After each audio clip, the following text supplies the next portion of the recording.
Alan Miller. It is Tuesday night. We're here in Leon, Nicaragua. Welcome to the live show. I didn't have a lot of time to do a pre-planned show today, and actually the bigger deal is that I had no idea what to do.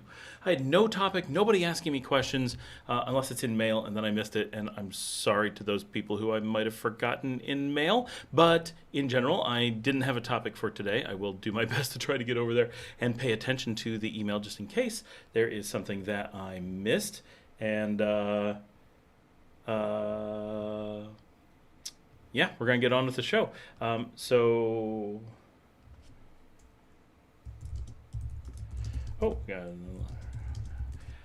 Got someone I got to send a link out to. Got to let some people know that we're doing a live show because we're kind of just surprising people right at the moment. Wasn't planning on doing this, but I do. You know, you guys know how I am.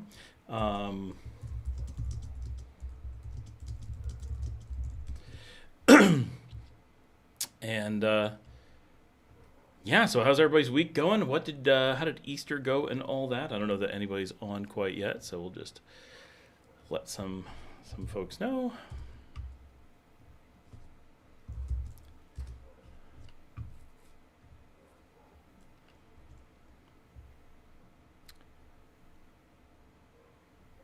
Takes a while to send the links out to all the places. There's so many places and so many conversations.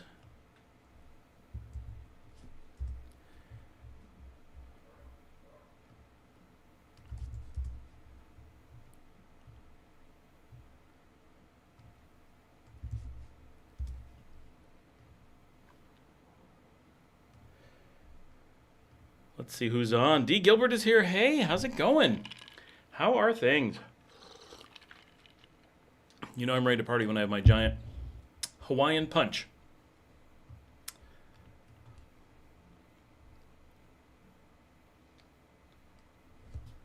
I need to jump on the Expat, so I need to check the email. Let's do that first.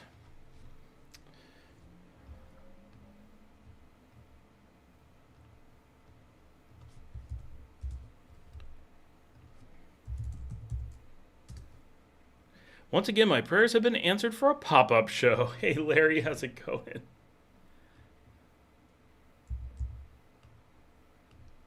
Just what you needed on a Tuesday night. The Scott Alan Miller pop-up show.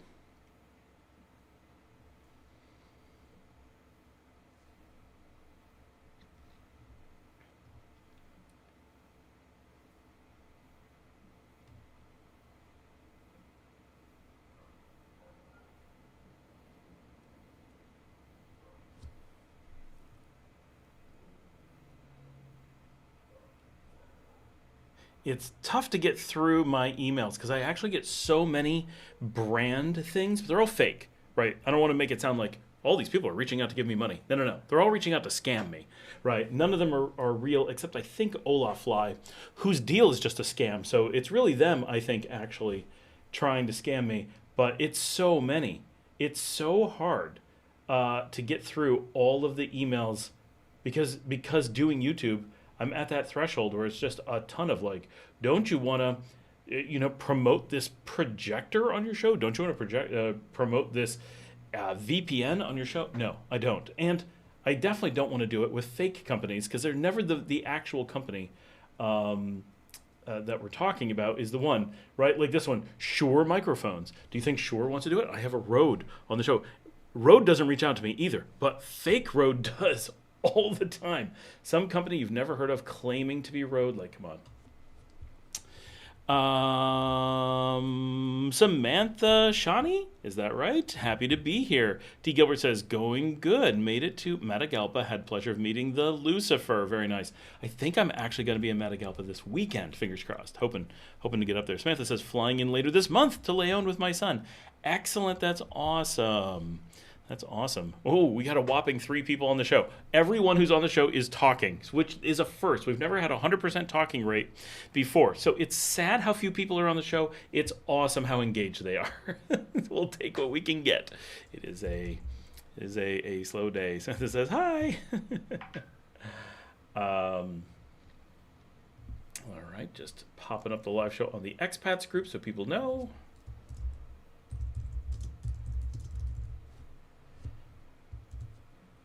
And there There we go. Oh, we're up to 6 people. We just doubled. But now only half the people here have posted so far. So, and as you guys join, remember to give a thumbs up. It does help. I've been working all day. It's been busy. So that is what's going on here. Nothing exciting.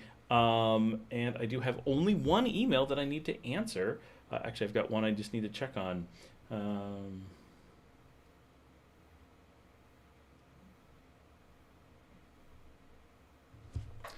So someone asked me just real quickly, there's definitely nothing private in this. This is an email message. Where can you do extensions for residency? And the answer is all of the regional capitals, which definitely include Matagalpa, Esteli, and Jinotega in the mountains, are allowed to extend you. But it's only the regional capitals. I don't know of any exception where you can go to a non-capital city to do it. I don't know where you would be that you're like, there's something big enough. I guess San Juan del Sur might be tempting. No, they can't do it.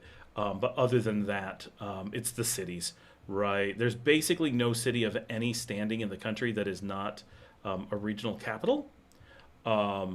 So that kind of makes it straightforward. Some of them don't have matching names, like Ocotal is the capital of Nueva Segovia.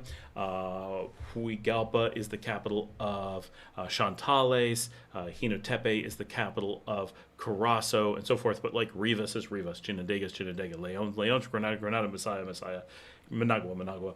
Jinotega, Matagalpa, Esteli, and so forth. Okay, Dirty Chivo is here. Hola, everyone. And we're up to 9 people. We increased by 3 again. Every time I look away, 3 more people. That's awesome. All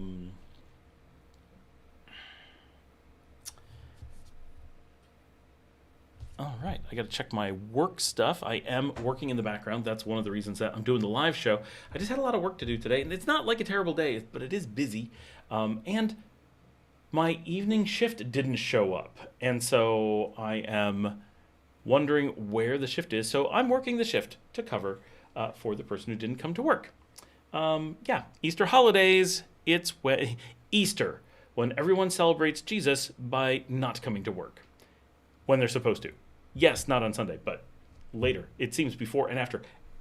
In all of my businesses, we had people just not show up to work on Monday because they're drunk from Sunday is why they don't show up. And it's like, this is what Easter's all about.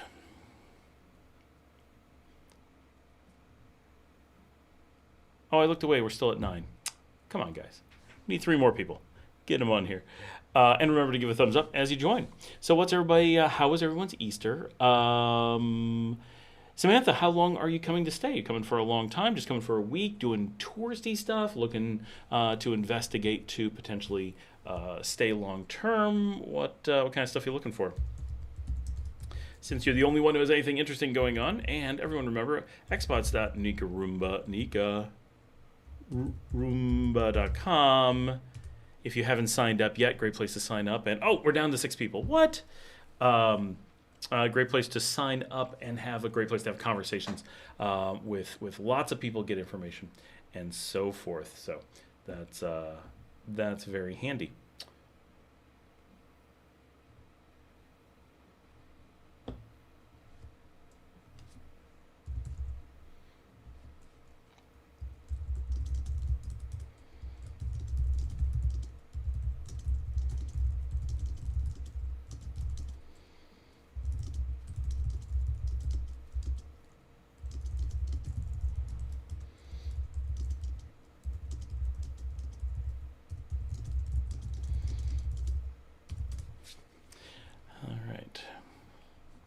Samantha's coming for a few weeks. Fact-finding mission to stay long-term. Traveled extensively with my son and lived around the world. Oh, awesome. And we're almost up to those 12 people. Well, that sounds really cool and awesome to have you here looking into potential of long-term. Very serious about moving, so if all goes well, may commit. Awesome. Very cool. You know, I came here, I'm sure everyone knows, right? Came here in 2015. Fell in love with the country, but didn't think I was going to stay because we were in Granada, which thankfully you're avoiding, so you'll not make that same mistake. And did visit Leon, but for I guess I did stay overnight. I stayed at the Hotel Azul, which is been gone for a long time and is back now. I remember, it's funny, I remember the hotel. I remember where we went out to eat. I remember driving around the city. And it's funny now living here being like, oh yeah, so long ago. I remember this intersection and that restaurant. Every time we go out for Chinese food, that was the first meal we ever ate in Leon, same restaurant. And every time we walk past that hotel, it just flashback. And almost every time I drive out to the beach where I live, right, as we crest the hill and see the Pacific, it's like I remember the first time I saw the Pacific in Nicaragua, the first time I saw the Pacific in Central America proper, because I used to live in Panama, and I lived on the Pacific in Panama, so that took some of the wind out of the sails. But there's something about seeing it in this region versus the south-facing beaches of Panama. That's just magic, right? And Leon cresting the hill, and the ocean's kind of off, and you have these rolling hills kind of go down towards the ocean. It's beautiful. Every time I drive up over that ridge, even now, I flash back to that first drive to Ponta Loya all those years ago. Of course, we went to Ponta Loya, and we're like, no, we didn't like that. But we didn't go to Las Piñitas. And when we moved back, we did, and it was the right place for us. But it's been such a good experience. Leon, I really feel, is a great city to live in general. Safe, cheap, people are great, good community. Lots of good barrios close to the ocean, not too far from the capital. It's got a lot going on, but it is a very slow, chill existence for the most part, which is the one thing that gets a lot of people. It is not surrounded by a lot of other metro areas. I think I have a bee in my office. Well, that's different. Oh, that's definitely a bee. What are you doing in here, buddy? How did you get in here?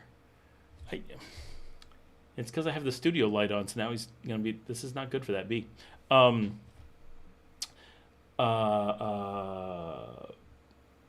It doesn't have a lot of. It does have a decent nightlife, right? You just want to go out and do live music, go dancing, and do karaoke. You're pretty set, or just hang out at the bar and watch TV.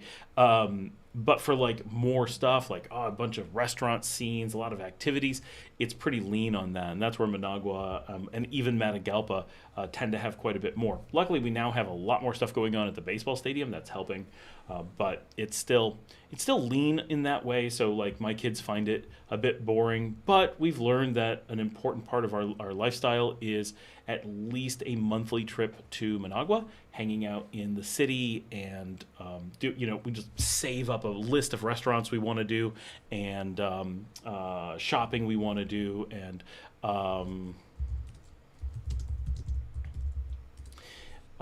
and things like that, right? Like kind of make a list. Oh, I wanted to go hit this. There's a cheese shop. We want to go hit that. And there's this new, afternoon tea place. Wow, that'd be fun. Let's go do that. We love going to cafes and stuff and just hanging out. And so we'll make this list of exciting things we've discovered online, typically in Managua, or drove past and are like, make a list of that. And then we'll go and hang out in the capital and do those things for a few days. And my kids really enjoy just having a different place to go. We like getting an apartment there. They like staying in hotels, so we can mix it up and shake it a little bit. We have this apartment in Santo Domingo that we really enjoy. It's very comfortable. We've stayed at a few different ones. This last time it was great fun because we're looking at building a house. Well, staying in this apartment, we're able to go around and be like, what do we think of this feature? What do we think of this design element? And my kids are very into that. They love House Flipper. They love The Sims. They love moving out, like tons of furnishing and home decor and architecture style video games and entertainment.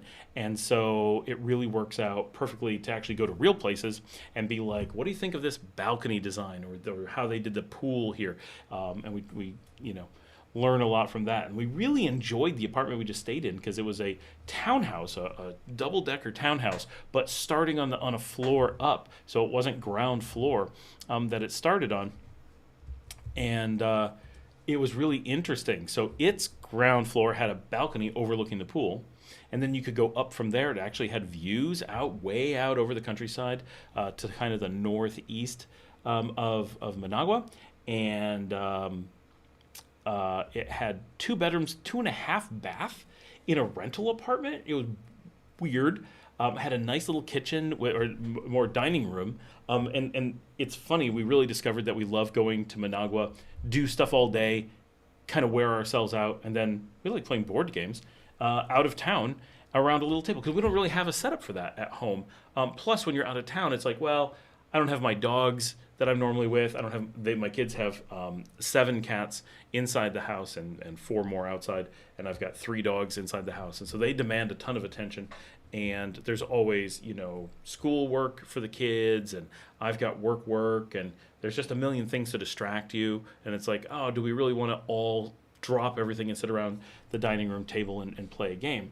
We may want to, but it's difficult to make it happen. But when you're out of town, it's like, okay, we've done stuff all day. Now we get back. What's there to do? Well, we can fire up the TV. We totally got that working. That works fine. But it's really nice to just sit around the dining room table, break out Exploding Kittens or Clue or whatever, and play. We had a really nice time. So we've got like this pattern down that makes it a lot more exciting. We're doing Matagalpa. I said earlier in the show, planning on doing Matagalpa this weekend. And again, we got a list of restaurants we want to do. Some are places we've done before and we miss them. We want to go back. Others are places that we've discovered online. We want to go experiment. Some places we've heard from Lucifer and we want to go check that out and so forth. Here we go. Very serious about moving if all goes well. This is D. Gilbert. How long did it take for your body to adjust to the slower pace of life here? I'm so used to being super busy and working 70 plus hours a week, and now it's hard for me to accept this slower pace. Well, that would assume that I'm actually partaking of the slower pace, which I am not. So I work from the moment I roll out of bed until about 3 a.m. I don't normally get up until about 8. So I generally manage to pull about a 5-hour night. I do hang out with my kids in the evening, but often I stay working. And like right now, while I'm doing this show, which is kind of work, I'm also covering a shift, which is a very slow shift. I don't want this to sound like I'm, oh my gosh, I can't believe he's doing this. We have a shift at work. Well, we have 2 shifts at work that are basically just watching the shop. It's almost security. It's actually a customer service job. And some of you, if you watch enough on Thursdays, because I normally cover Thursdays, once in a while I'll have to take a call or I'll be like, oh, hold on, guys, I got to check tickets or whatever. But it's super chill. It'll be like, oh, Scott's busy for 3 minutes, right? You can go grab a coffee maybe, and I'm already done. And so it's really just needing someone to be there to make sure things get done. So like right now I'm covering that shift, but normally I cover that Thursdays and Fridays, but I'm also in the background doing software engineering, right, which I do all day long. And so I am one way or another kind of working from first thing in the morning until last thing at night. I have meetings that start early in the morning, and even if I don't have scheduled things, I'm an engineer. I design products, and so I'm just always designing products.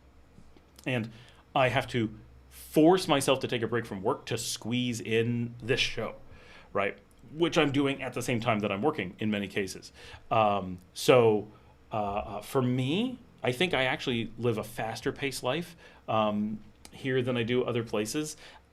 Because like when I was in Spain or Italy, I actually felt pushed to be slower than I am here. But yeah, I don't know. I'll if I ever slow down, I'll let you know how long it took for me to adapt to it. But I find that being here, there's unlimited opportunities to keep myself busy, and if you pretty much give me an opportunity to be busy, I will be, right? And if you took away all my work and are like, here's a bunch of money, and the deal is you can have all this money, but you cannot work anymore. You have to choose. Ooh, that's a tough one, right? I guess if the alternative is you work, but you definitely won't make any money, okay, I'll take the money. But what would happen if you did that to me? I can tell you right now, I would get really into model railroading. Always wished I had time for that, and that's definitely not a job. I would get deep into Dungeons and Dragons or similar TTRPG. Like I'd be writing stories and doing all kinds of stuff. I'd be volunteering at the animal clinics that we help out with anyway. Would I enjoy more beers on the beach? I would slow down some, but I would just fill the time with stuff. I might, get cool Dungeons and Dragons books, read them on the beach instead of being more in my office. Yeah, absolutely. Maybe more poolside type stuff, but all of that is very, very similar. I would not slow down. I would just shift into way more video games. But as it is, anytime my kids want to hang out, I take time to do that. And anytime I'm not hanging out with my kids, I'm working. That's just how I live. I like being productive. I like doing things, but I really like my job, right? So it's not like I have this terrible job and I've got to put up with it, but I like to earn as much as possible, so I put in the overtime. No, I really like what I do, so I find it stressful when I'm not allowed to do what I want to do. So that's often why I'm working. But yeah, no reason to accept a slower pace. If the slower pace doesn't do it for you, you don't have to accept that, right? It doesn't have to be that way. Samantha says, I love that. My son wants to know if there's a mall, lol. I'm guessing in Managua. So there are malls. There's really four malls in Managua, but two that you would really care about. The Gallerias in Santo Domingo in the southeast. That's the really well-known one at this point, but the more iconic one is Metro Centro, right in the heart of the city. Both of those are decent malls. Gallerias is definitely better, but you'll use those two, most likely, living here. And even from Leon, right, we go probably twice a month. It's not like the U.S. where malls really suck. They kind of make sense, but they're way more food and dollar store oriented. Going to like clothing stores and stuff, you'll do that at the mall, but not anywhere near as much as you would in North America. So there's a little shift as to what they have there. And there's a lot of shopping around the mall, all right? The biggest grocery store I know, right in front of the Gallerias. Loads of cool shopping just outside the Gallerias, nearby and so forth. Plus, it's an interesting area to be in. And the mall does regular live music and has lots of restaurants and stuff, so you'll do all that there. Then you've got Plaza Inter, which is near the Plaza Nicaragua at the lake. That's a mall you'll go to only rarely. Very weird, but it is the one air-conditioned mall. And then there's I think it's Mall Americas in Belo Horizonte. Definitely a completely different mall experience. That is more like a barrio mall, but it's there. Masaya has a mall. Chinandega has a mall. Leon has a tiny mall. Esteli has a mall. Granada, to the best of my knowledge, does not. If it does, it's recent because I used to live there and it didn't have it then.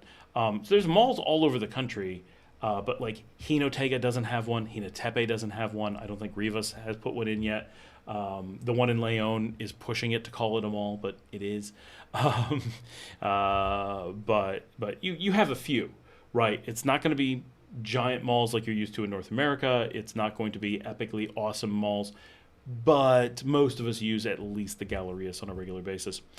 Brent says, stuck in my brain from my Leon visits is Iglesia de la Recolección, illuminated at night, just visually stunning. By the way, hola! Hey, Brent, how's it going? Samantha says, amazing. Craig Wisher, hey, Scott, my wife and I are considering a relocation of our family to Nicaragua, or at least a sabbatical away from life in the U.S. My wife has family in Nicaragua as her mom is from there. Oh, awesome.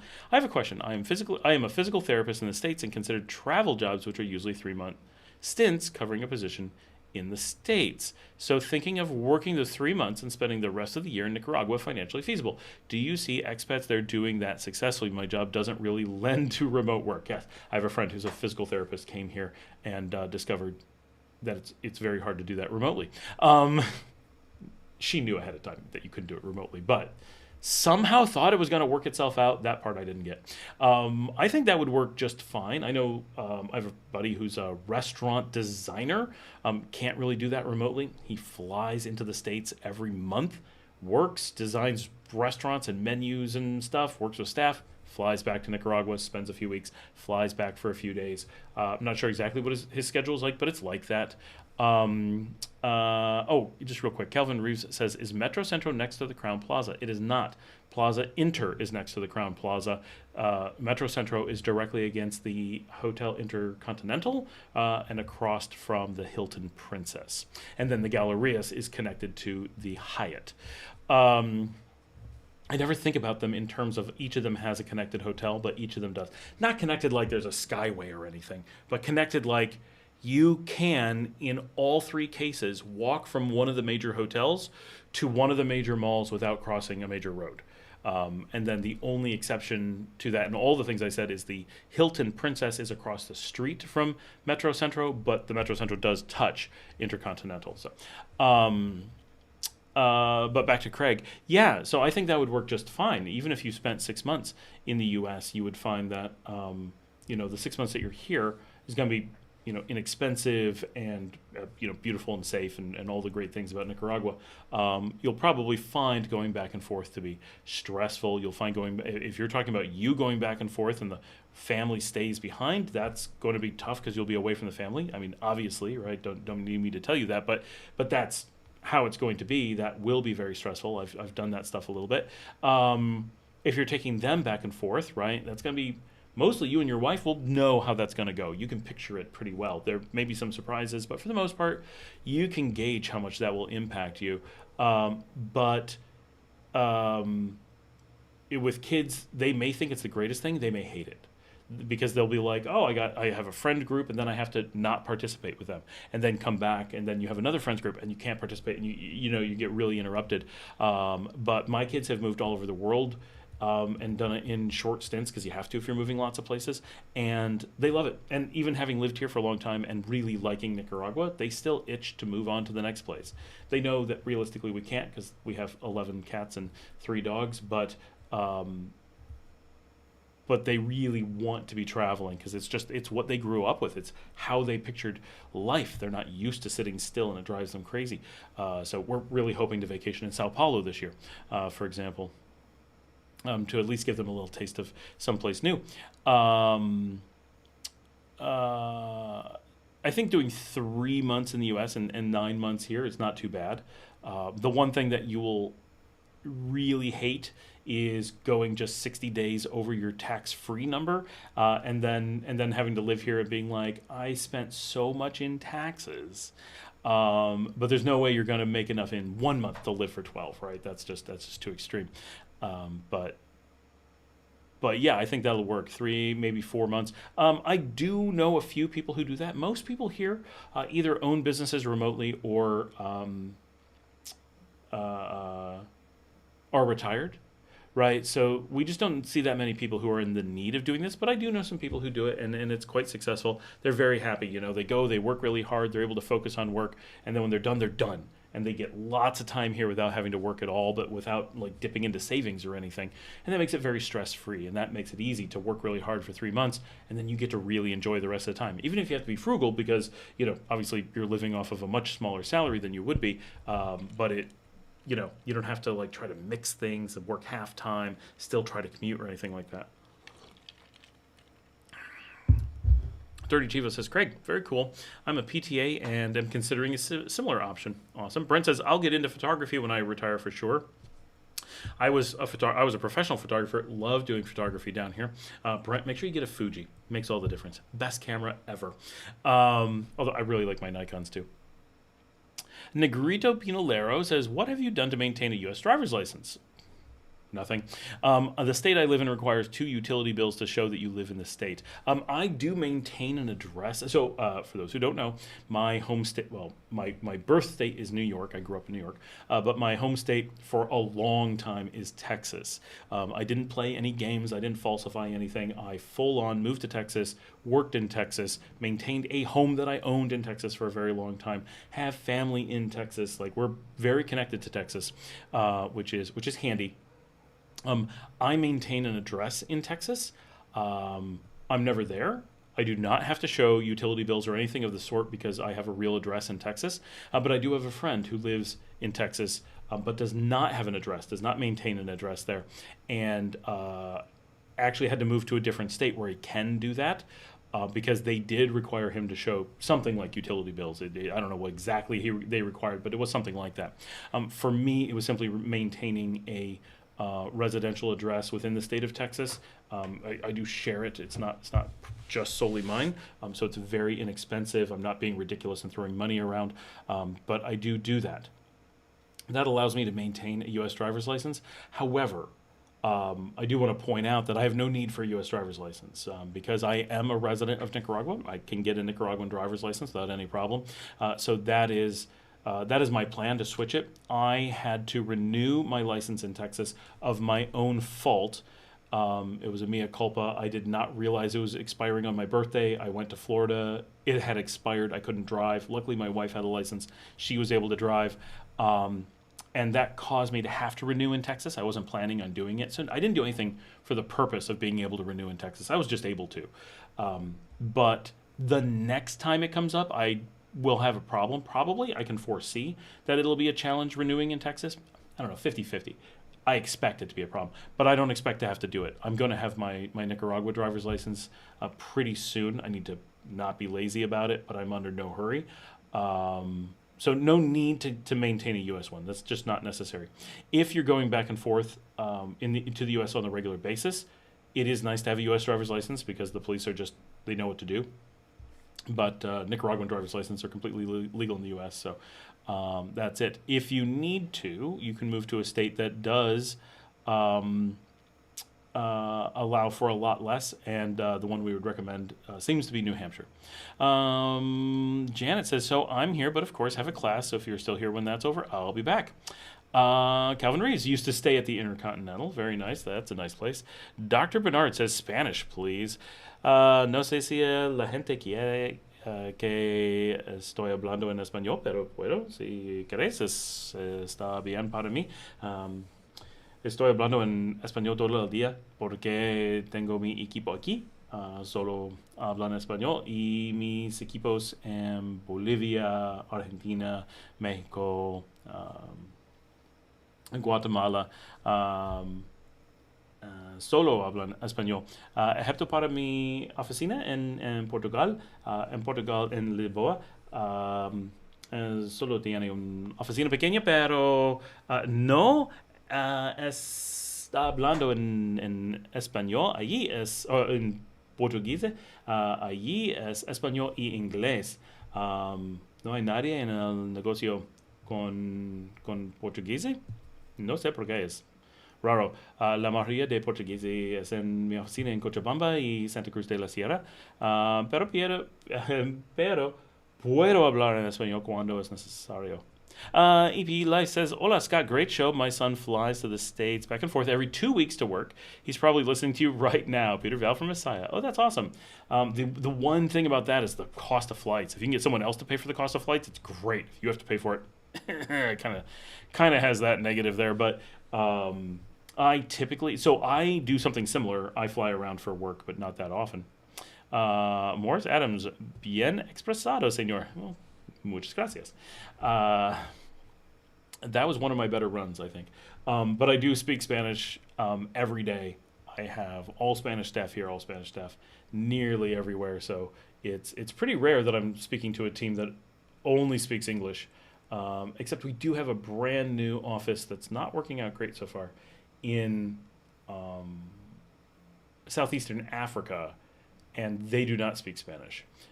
So that is... and in case someone's wondering, the language there is English, so not a hard one to deal with. I think a lot of people imagine working with Africa being difficult because of language barriers, and certainly if you're in a region that only speaks Swahili or something like that, that's not something you're going to casually pick up and be like, I'll just talk to them in Swahili. How hard can it be? Yeah, trust me, your Duolingo is not going to get you fluent in Swahili. But large portions of Africa have either primary or secondary languages that are pretty easy to deal with. Loads of the continent speaks French. Little tiny bit speaks Spanish. If you could speak Arabic, you're in great shape. But there are pretty sizable regions that speak English, and it's really not that hard to deal with.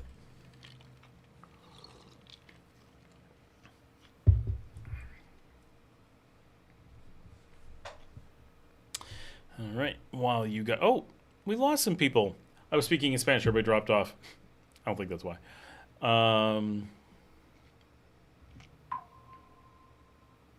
Oh, I have a ticket. I have to work. It'll only take a second, I hope. Famous last words. Oh, yeah. 2 seconds.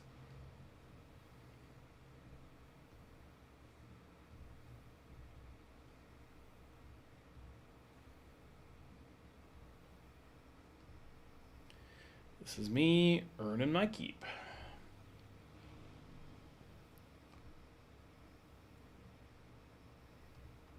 And done.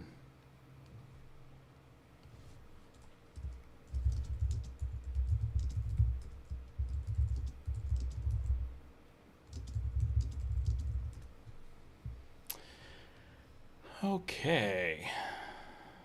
Oh, no one has said anything anyway since I was gone. Well then, I see how it is. Definitely for Samantha, though, I will say that living in Leon, be very aware that I think for kids it does lean towards. It depends what age he is, but it does lean towards a pretty chill environment, right? Meaning it definitely edges towards boring. I think for a lot of kids, and it depends what he likes to do, how he connects online. Obviously, everybody's different. My kids are fine here, right? They complain about it a little bit, but the reality is they like being isolated. They like having a house with their animals and their family. They love that we're home all the time, or that I'm home all the time. Anyway, my wife runs the hospitality business, so she's out of the house much of the day. But we have, a very comfortable life at home. They enjoy the house. They like having the animals. They do homeschool. They have each other. They hang out all the time. They have family online. They're playing video games online all the time. They stay very connected and busy. They speak to the family 10 times as much as the rest of us do, for sure. And it's I think it's generally quite good for them, and they really like it. It would be far better if they enjoyed some of the nightlife kinds of things that we enjoy, because we really like. They like going out to restaurants, to be sure.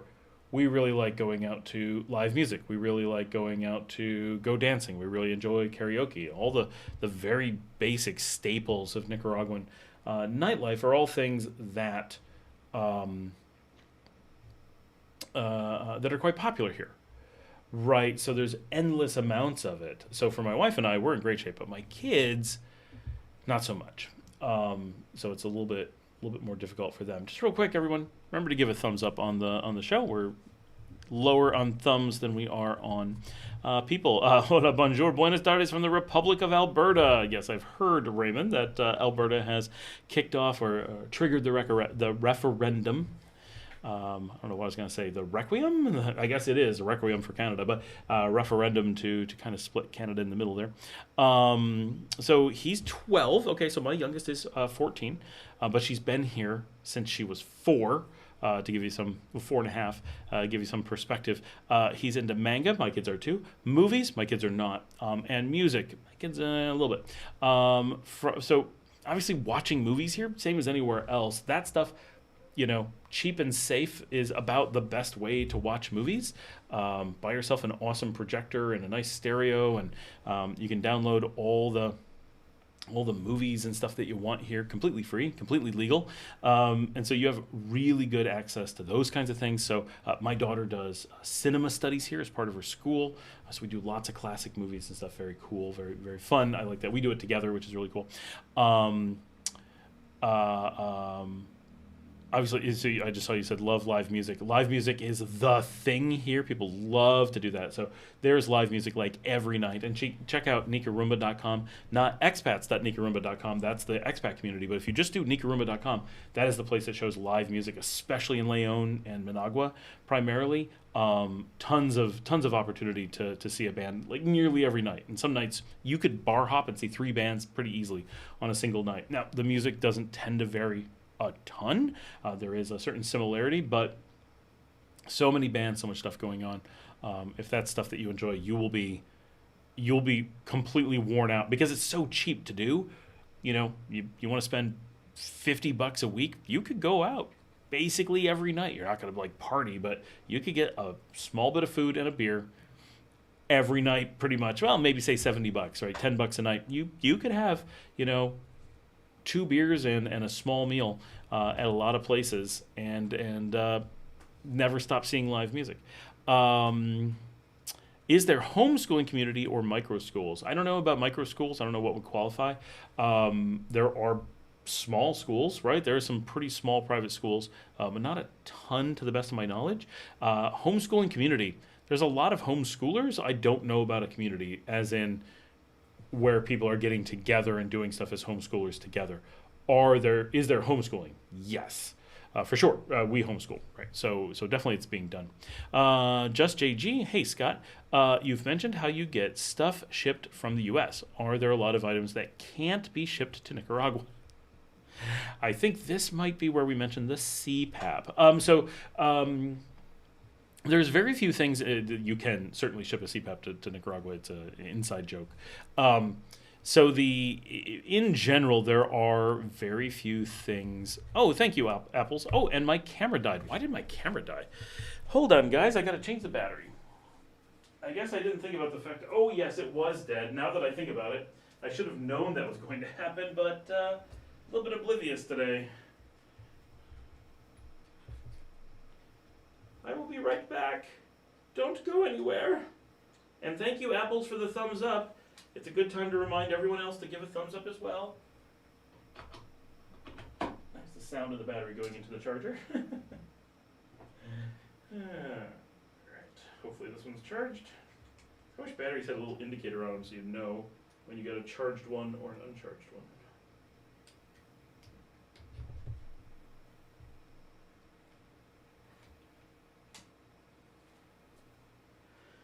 Looks good. What's the battery? Oh yeah, this battery's full. We're good. We are good for the night. I'm sorry, let's go back. Small schools. Oh, ship stuff, yes. So there's very little that you can't ship to Nicaragua. In general, you can ship anything here. The things that will get you can't ship pharmaceuticals. That's a general rule, basically anywhere. You can't ship nicotine here. That includes patches, stuff like that. Anything that's controlled here, you can't ship here, which should go without saying. Like, you're not allowed to have it here. You can't ship it here. But vapes are illegal. Drones are illegal. Other than that, mostly it's drugs. There are some electronics that have to be cleared. They're not strictly illegal. They're just not registered. So for example, a Starlink dish, if you wanted to bring in Starlink, you would have to take that to the Telecommunications Authority and have them certify it before you brought it in, which is a huge pain in the butt. I've done that with some equipment accidentally and been like, oh, why? Why did I do that, right? But you kind of learn your lesson at times. But in general, you're really able to ship here really easily. But of course, the rule of thumb, or more than a rule of thumb, is that you ship via a freight forwarder, and they make life really, really easy. I'm just going to make sure that you guys are seeing the... Yeah, we're looking good. You want to use a freight forwarder that's from Nicaragua. Always, no exception. And in doing that, they take care of aduana, customs. They take care of the boat and the palletization and that kind of stuff. And it would be very affordable to ship nearly anything down. I think I have a cat complaining that it doesn't have enough food. Yeah, oh, yeah, my daughter just texted me.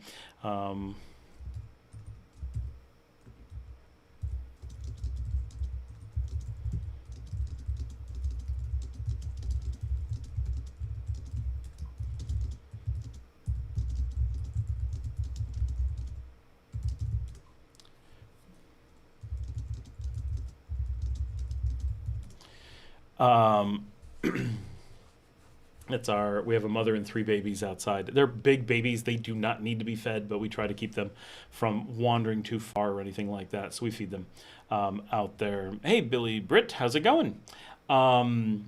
So in general, you can ship pretty much anything here. You're really not going to have big limitations on that. I've shipped cameras, computers, networking gear, books, games, like board games, just got some of that. Food products, seeds, I mean, you name it, right? We ship just nearly anything from the U.S. Special ingredients for food, obviously not fresh produce, not live animals, right? The same things, you can't put those on the plane. Try to avoid shipping batteries, that can be a problem. But most anything, we just ship in. So we just shop on Amazon the same as we do in the States, and stuff like that. D. Gilbert, what ethnicity is your wife, Scott, if you don't mind me asking? I'm not sure how I don't know this by now. We mention it, but not that often, so it's pretty easy to miss. If you saw her, you'd be like, oh, she's Italian. But, and her name's Dominica, right? Like, Dominica is a very Italian name. And her sister is Francesca. And my daughter's name is Luciana Francesca. So, so I'm Swiss, and so my eldest daughter is Lisa Lee, and my wife is Italian, and our youngest daughter is Luciana Francesca. So when you hear their names, you're like, that's very like Swiss, Austrian, and Italian. Yeah, pretty much. So we have a very strong Central European vibe going on, which is one of the things when we had kids. We knew we wanted to have very traditional names that reflected a lot of our family culture. So specifically, they're named after family members. It's my daughter is named after the grandmothers, and my youngest is named after the aunts and uncles. And we wanted them to have traditional European names that were very traditional and very like completely vanilla-ish in Europe, but that were less common in the US, but not unheard of, so that people would be like, oh, that sounds like a traditional European name, right? We didn't want them to have weird names or made up names, but we wanted connected to their heritage and to the family. And so the eldest, because I'm older than my wife, so my eldest daughter got the Swiss names and the grandmothers, and the younger got the Italian and the siblings, our sibling. And all of it was, those are the rules, right? It had to be these things. And then my wife almost didn't let me name our eldest daughter Liesel, but she was having a conversation with her sister, Francesca. And her sister's like, oh, I like that name, but yeah, I could see maybe you want to go a different direction. And then my wife casually says, but my husband did, since he's 5 years old, it's his favorite name, and he's always wanted to name his first daughter Liesel. And my sister-in-law goes, stop. Your husband has had the name of his first daughter picked out since he was 5 years old. He has never changed what he wants to name his first daughter, and it's a good choice that is also a derivative of the name of our mother. You don't get to say no. So my sister-in-law put her foot down and is like, this discussion is over. So thanks to her for protecting Liesel's name. Do my kid? Oh, love live music. Yep. Do your kids play sports? And we do have. Oh, just real quick, we do have some extra. We're not like pure Italian and pure Swiss. Both of us are at least 50% just straight up those things. But as most North Americans, you have a lot of mix. But our mixes are not that wild. My wife has the wilder mix with basically half Italian and then nearly half Irish with a little bit of French in between. And if you look at a map, that's like a line, but it's a pretty long line. And then mine is almost entirely, I'm from a bunch of countries, but from only about 10 miles. So my family is from northwestern Switzerland, but a few of them came from 5 miles away over the German border, and a few more came from 8 miles away over the French border, but all spoke the same version of German, and it was just because of which bank of which river they were from. Not that at the time that they were all like originally there, they never would have thought of themselves as being from different countries, right? They were like, yeah, I'm just from the next village, and we all speak the same language. We're exactly the same, same accent and everything. So that's almost all of my family is like that. And then I have a good chunk from Holland, from Utrecht. So that's, if you look at where the Swiss family is from, it's like the nearest possible point. It's not quite that close, but it's almost the nearest point you could get to that remains culturally related, but goes over a border. That's pushing the point a little bit. There is a little bit of Belgium in between, but it's so freaking close and not that different. And then my grandmother was Scottish, so I have a little bit of the Scottish, and then all this incredibly homogenous Rhine, like just a little ways down the river. Apple just gave a thumbs up. Samantha says, wondering how much money you would anticipate for startup costs for short-term rental and then furnished apartment. That one is really tough. Short-term rentals are brutal. So that's where it can get really, really tough. Basically, you look on Airbnb and see what kind of deal you think you can work out on monthly rates. That's what you're going to be paying. Getting cheaper than that on a short-term is very hard. Although if you watch Rise and Fly, He is in Managua. He's new to Nicaragua, so there's a bunch of stuff I think he doesn't know. I'm not saying like I watch his show and he seems to not know things. I'm just saying he's pretty new. He probably doesn't know certain things.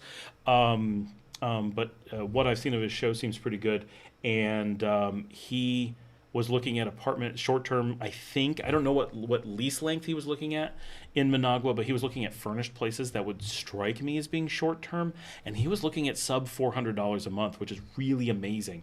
I didn't love the places he was showing, but they're not bad, and definitely with furnishing, it crazy good prices. So, and in areas that I'd be okay with, not places that I'd be all excited about, but like okay parts of the city. So assume something like that. I know I've had short terms, like I was the person who owned short term rentals here in Leon, and we were about 500 a month. Plus, you had to pay for your own electric, which could be as little as like $12, depends on what it would be. But because your electric can vary by sometimes the amount of a rental, it's very difficult to include it without causing the prices to go through the roof. So people put it on the renters almost always when you're going above a few days. Some places will do it even at a 1 week stay. They'll make you pay for the electric. So it's difficult to give real numbers, but if you assume $500 a month for a short-term rental, plus a little bit for electric, you're probably quite safe, right? Our place was a nice neighborhood, nice roomy place, 2 bedroom, 1 bath, pretty comfy. 2 king beds, or a king and a queen, I think it was, with its own laundry, right next to bus lines, no need for a car or anything like that. So it gives you kind of a number. Could you spend more than that? Absolutely, obviously. Could you spend less? Certainly, you could find less, right? But you may be working really hard and really being like, this isn't really what I wanted for a rental kind of thing. But you can get lucky. But like.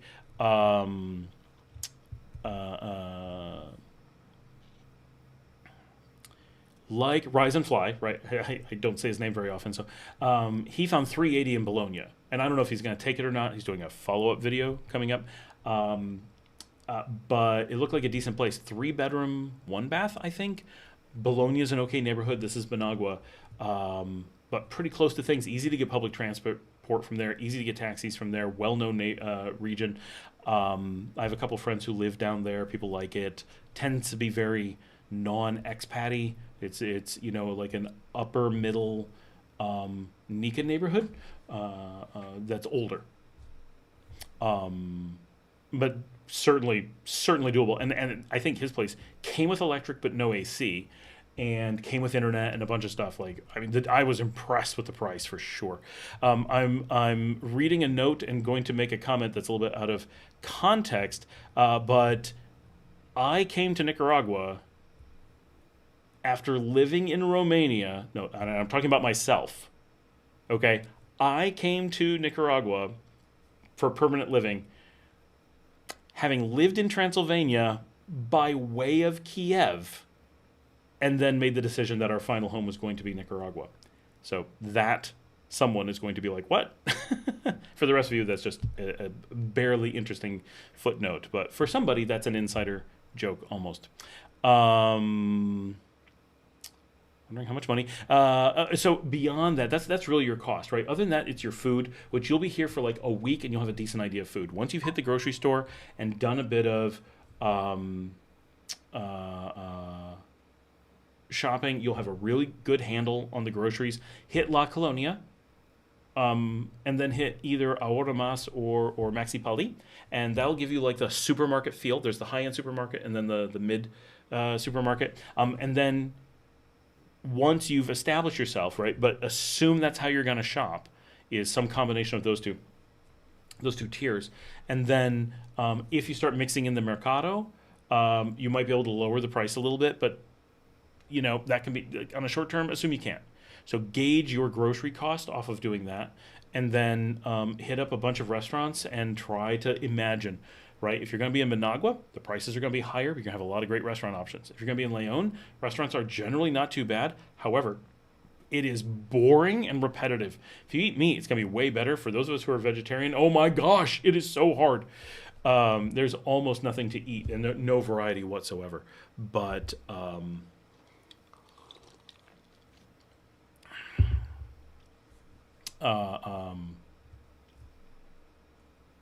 That'll give you a really good the rent and um, the food will give you basically everything, right? You can guess at the taxis or walking places pretty quickly from those things. And like going out, you go out one or two times. If you're here in Leon, for example, go to Via Via on a Friday night, hang out with the crew. Like that's the one spot that the city expats get together that I know of on a regular basis.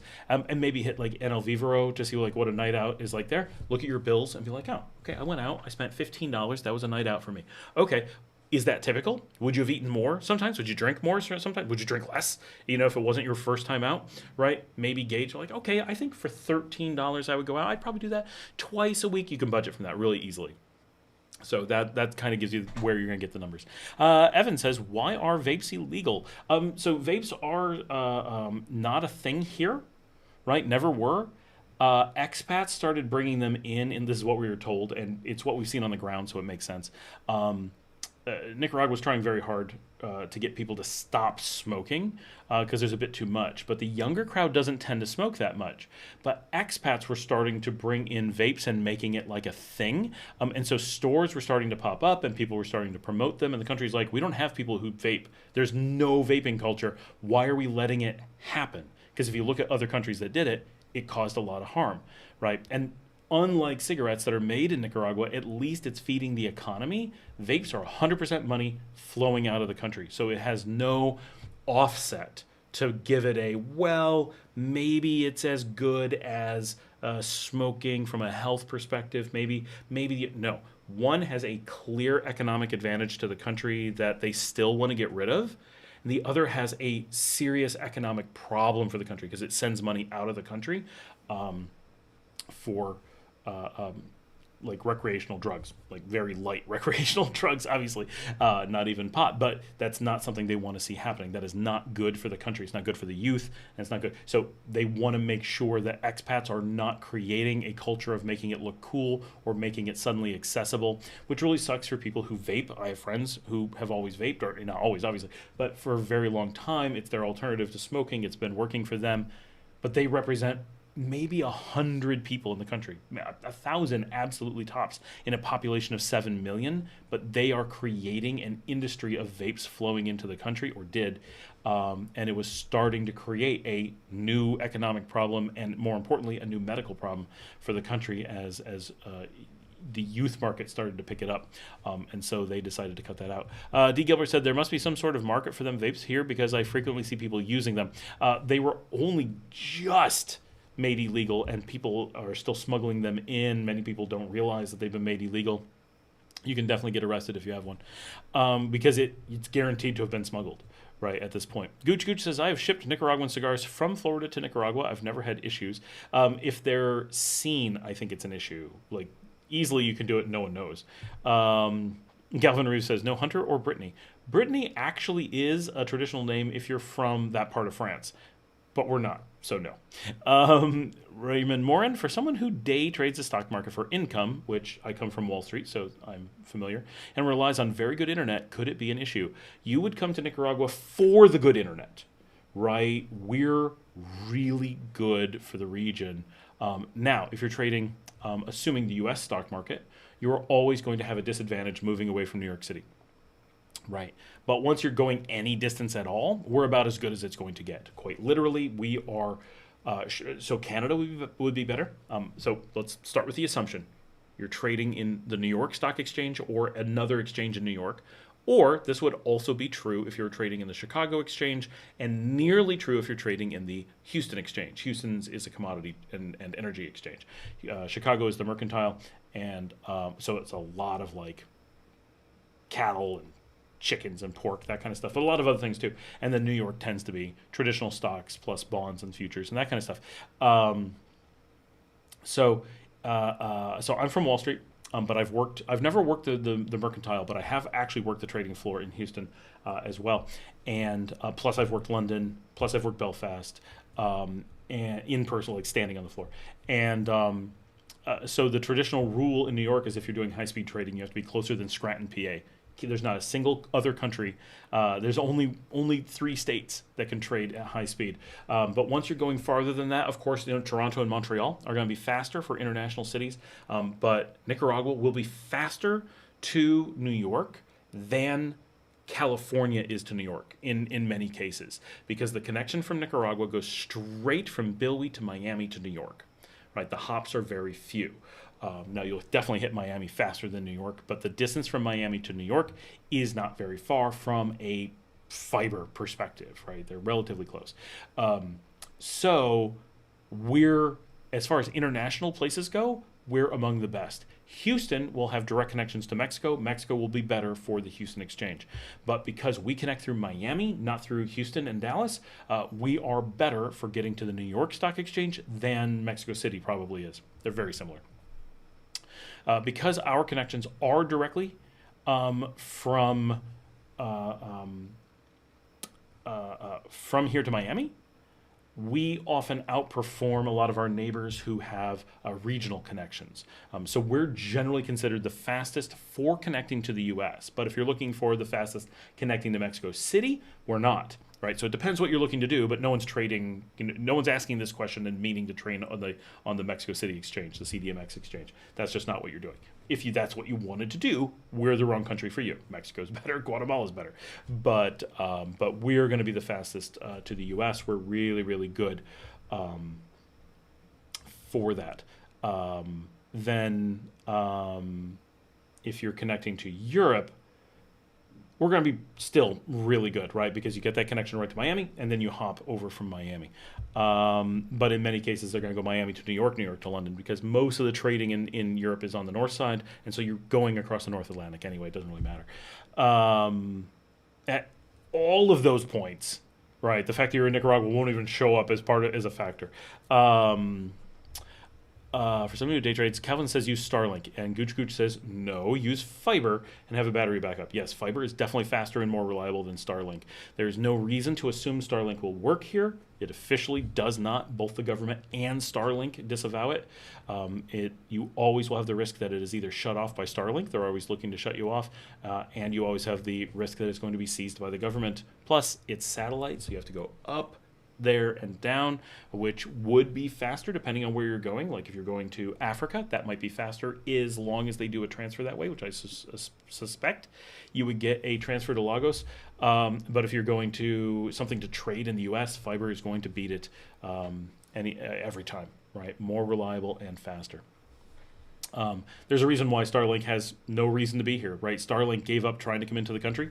Nobody needs it, right? It doesn't serve any purpose. Everyone who has it, it's super slow compared to the fiber, and the latency isn't even better. So it's really good. Just JG, I know you're a vegetarian, but do people in Leon buy their meat in the mercados more than in grocery stores? Certainly they do, but I think the place that they buy it most is in the carnicerias. Right, it's not a world of just mercado versus supermarket, or supers as we call it. Here they're just called supers, but supermarkets. So there's, yes, a mercado is the big open market that's like a local market, and then supermercados or supers are the like La Colonia and La Union, the big, just like in the U.S., like Wegmans and Albertsons and those things, Kroger.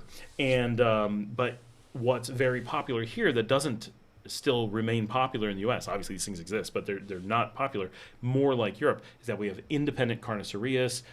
So if you want good meat or cheap meat, you're going into a butcher shop, right? If you want bread, you're going into a panaderia, a bakery.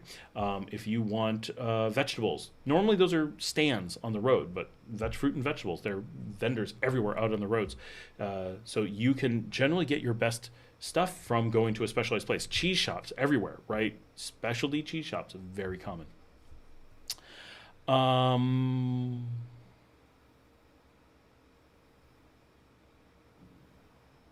El Nika, man. Scott, long time, man. Been MIA since last year. Hope all is doing great in Nicaragua. Greetings from Gringolandia in Texas from a fellow Nicaraguan man. Good to have you back. How's it going? Yeah, things are good. I've been super busy. So in digital format, do not go to this country to do drugs. Game over. Yes, this is not a country to do drugs in. Although vapes are, you're not going to be like doing pot trouble, but they will definitely take them away. Samantha says, I wonder if Ozempic is legal for shipping. So I don't know specifically about Ozempic, but I'm going to tell you based on my general knowledge, it is illegal from the U.S. perspective to ship Ozempic to another country. I believe that is accurate. never tried that myself, never known someone to try that. But from things I've seen and heard, I think if you were caught, you would be in quite a bit of trouble on the U.S. side. Pharmaceuticals are just not allowed to be shipped.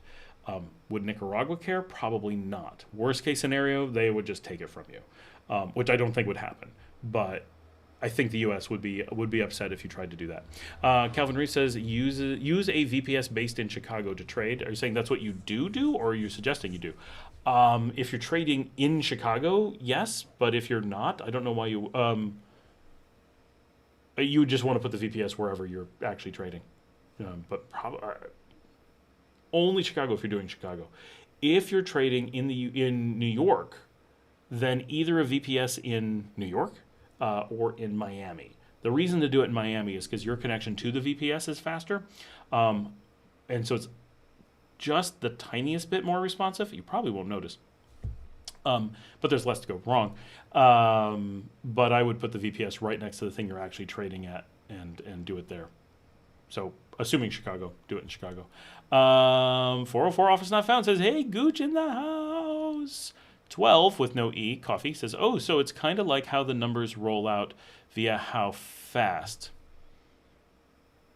I think you're talking about the internet access that we were talking about, but I'm not 100% sure. So clarify for me, and I will tell you if that's true. Indigenous says pharma is totally open and cheap. Yeah, pharmaceuticals here. Like, you want to go to the pharmacy, very easy to get stuff, but I've never seen Ozempic, never heard of someone wanting to get it, so I don't know. 404, drugs are bad, lots of bad Canadians here. Why is this even a topic of discussion? If you want to do drugs, stay in Canada, follow the rules, regulations of the country you're in. Respect is number one. It may be that people don't know what drugs are in that context. We're only talking about regular prescription drugs that are not normally, that I know of, abused, or tobacco, which, yes, is a drug for sure, but it's only the form of it that's controlled here and how you get it here, not that you can't have tobacco. You can totally have tobacco here. Absolutely. We're a cigar country. But there is stuff about shipping pharmaceuticals really, I think with vaping, it's the flavors and the the cool factor and the economic factors, I think, just make it that they want to make sure. Indigenous says, but power is not reliable. That depends where you are. In most of the country, I think you'll find it's very reliable, but certainly there's spots that it's not.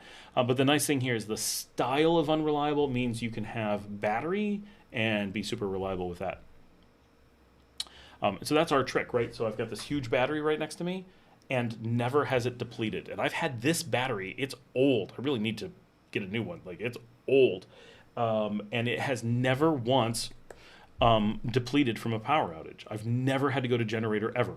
I don't have a generator. But if I did have it, I would never have had to use it because this thing has never gone out. And I don't need this one to last forever. I can also go to a laptop. I can actually work for 24 hours without power here.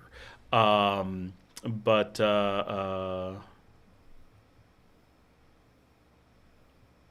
good to know. Okay. So someone who is listening to the live stream but not talking on it just pointed out something, because I don't know. So this is good that I have this information. Ozempic and other GLP-1s are legal here. So you would not have a reason to ship it, because chances are you can buy it more cheaply here locally. And then you're helping the local economy. You're not dealing with any potentially illegal shipping, especially on the U.S. side. But you don't want to be involved in shipping pharmaceuticals just in general. No matter how much it's legal on both, like, you're legal to have it in the U.S., you're legal to have it in Nicaragua. The shipping in between is at best a gray area and probably super illegal. So don't try to do that stuff. Obviously, pharmacies have licenses for that stuff and all kinds of oversight to make sure that the drugs that they have are the drugs that they shipped and are the drugs that they say, and those kinds of things. But so if that's something you need, Ozempic in this example, then just buy it here. You'll probably save yourself money. You'll definitely do better for everyone. So thank you for that information, because I've never, I don't go into the pharmacy and people think I do. They think I go into the pharmacy and say, do you have this? Do you have that? Do you have this? What are the prices? Like, the pharmacies would shoot me. Evan says, can a family afford live well on $5,000 a month? Yeah, pretty well. Oh, cool. He does say in case someone needs to get a prescription or guidance on the GLPs like Ozempic, definitely you can hit Vivian Pellis, which mostly goes without saying if you need any particular care. They're a fantastic medical facility in Managua, but they specifically have those treatments. So cool. So $5,000 a month puts a family of four into upper class here in Nicaragua. Like you're very good income. Near Good Surf Spot. I am new to the channel stream, so welcome, Evan. Great to have you here. So yes, so what we generally consider a minimum for a single person, and remember, a family of four does not need anywhere near as much per person as an individual does, right? We generally say you can live acceptable at about 800. You can't live here legally indefinitely at 800. You'd have to be at least at 1,000 for a single person. But if you didn't want to spend all of your money, we have people on the channel who are foreign, who live here, have a budget of under $800 a month, and are pretty comfortable. Own a house. Now, that they were able to own a house at some point definitely makes that a little bit easier, right? But those are things you do. Pretty much, if with a family of four, if you're getting into the above 3,000, right? At 3,000, you're not going to be just throwing money around, obviously. But you start getting up to that 4,000, you've got $1,000 per person, right? Consider so. I have a 5,000 square foot house. I pay $750 for rent, to give you an idea. 9 bedrooms, 5.5 bath. Is that right? No, 5 bath, 9 bedroom, 5 bath. Really great neighborhood, very safe, gated community, private. Decent like access to things. Internet. I pay for high-end commercial fiber, like really, really good, like definitely. So if you're a trader and you're doing New York City Stock Exchange, that's what people call it, the New York City Stock Exchange. You definitely want the fiber I have, right? I'm shelling out that extra $40 for that, so I'm paying $80, but you could get by with $40 if you're not doing that stuff, right? You're for $40, you're probably getting 200 meg down, right? Something quite decent that you will never suffer with. Food is definitely your biggest cost, but like you're even near a surf spot. So most of the good surf spots are dirt cheap because no one wants to live near them, right? The good surf spots are very typically not great living places. They're kind of remote, and you get a lot of surfers, which brings the price way down. There's a few exceptions to that. Las Pinitas and Popoyo are pretty big surf places. They're also hot, like places to own houses.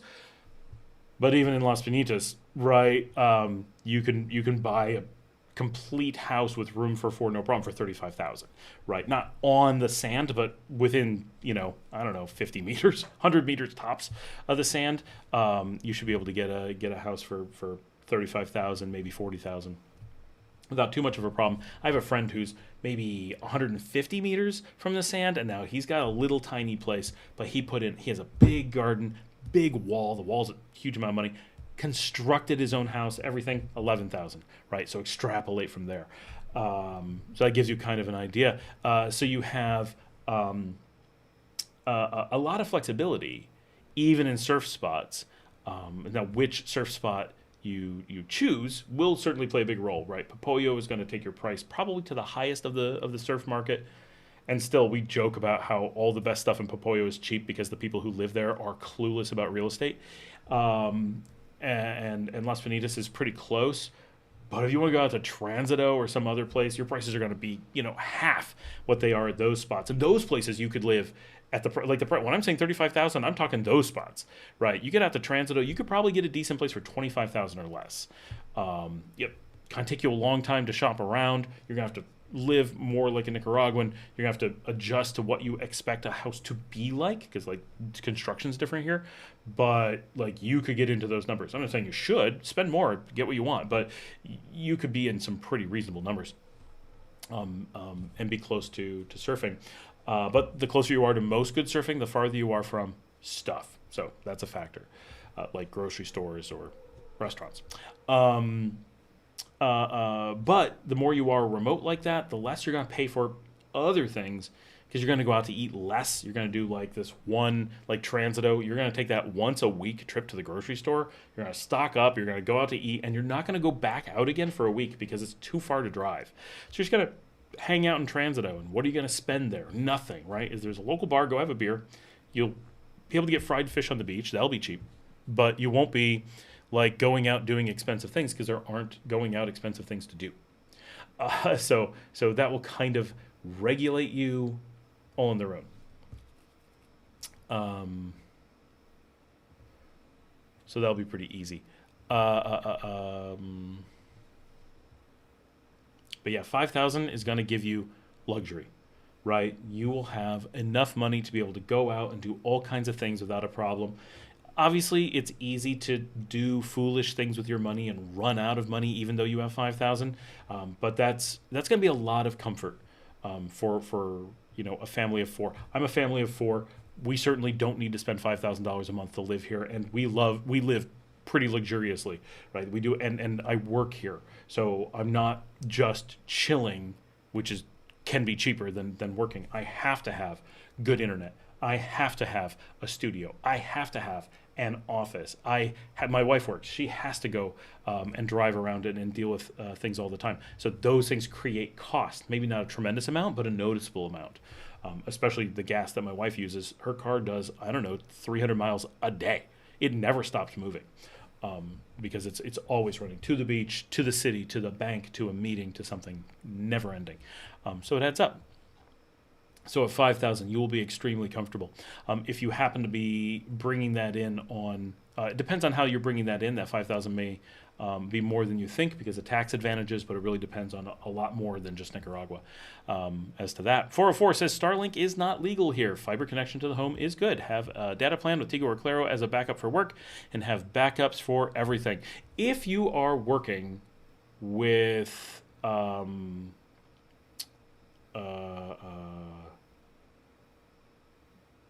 like you're working online and it's super critical, which I do, and so I don't do this, right? So I live in Leon, right? I live in the city. My internet never goes out. We do these live streams a ton, and I've never once lost internet on a live stream.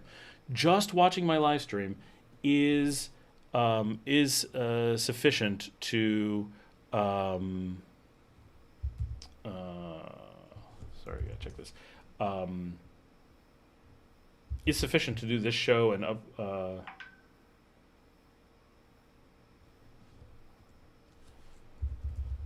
sorry, just getting information about Marcella just had a cat follow her into the house because it was sad. Now she has food in her house, and now her dog and her other cat are unhappy. They don't want another animal in the house.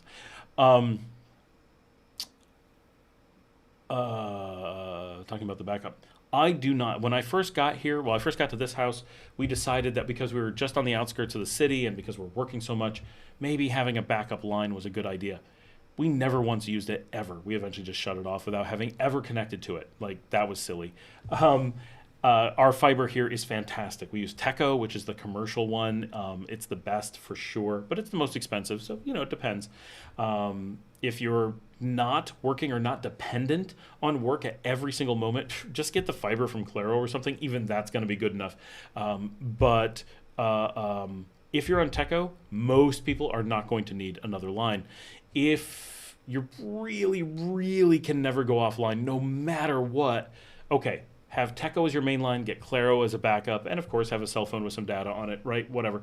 But you can do that because it's so cheap, right? So I pay $80, but I'm paying for upper plans. I could get away paying maybe $60, I think, say $70, and then getting a $30 plan from Claro. So for a total of $100 a month, I could have two lines that are both completely adequate for work and can fail over. And that's landlines, not even talking about going to my cell phone yet. So a lot of protection there, just in case. Now, it is worth mentioning, there's only so many connections between Nicaragua and Miami. If there's a problem there, having a backup line of any sort is going to do very little. However, I think Claro's cell service may not go through that link, so that can be a backup in theory to that. Individual says, Starlink is against the law. It has purpose. That is why it's illegal. The real thing is it doesn't have a purpose, right? It's not that it's illegal. It's that it's unregistered. You can go to the government and bring in the electronics and bring them the Starlink and say you want it. And you just have to go through the process of the import.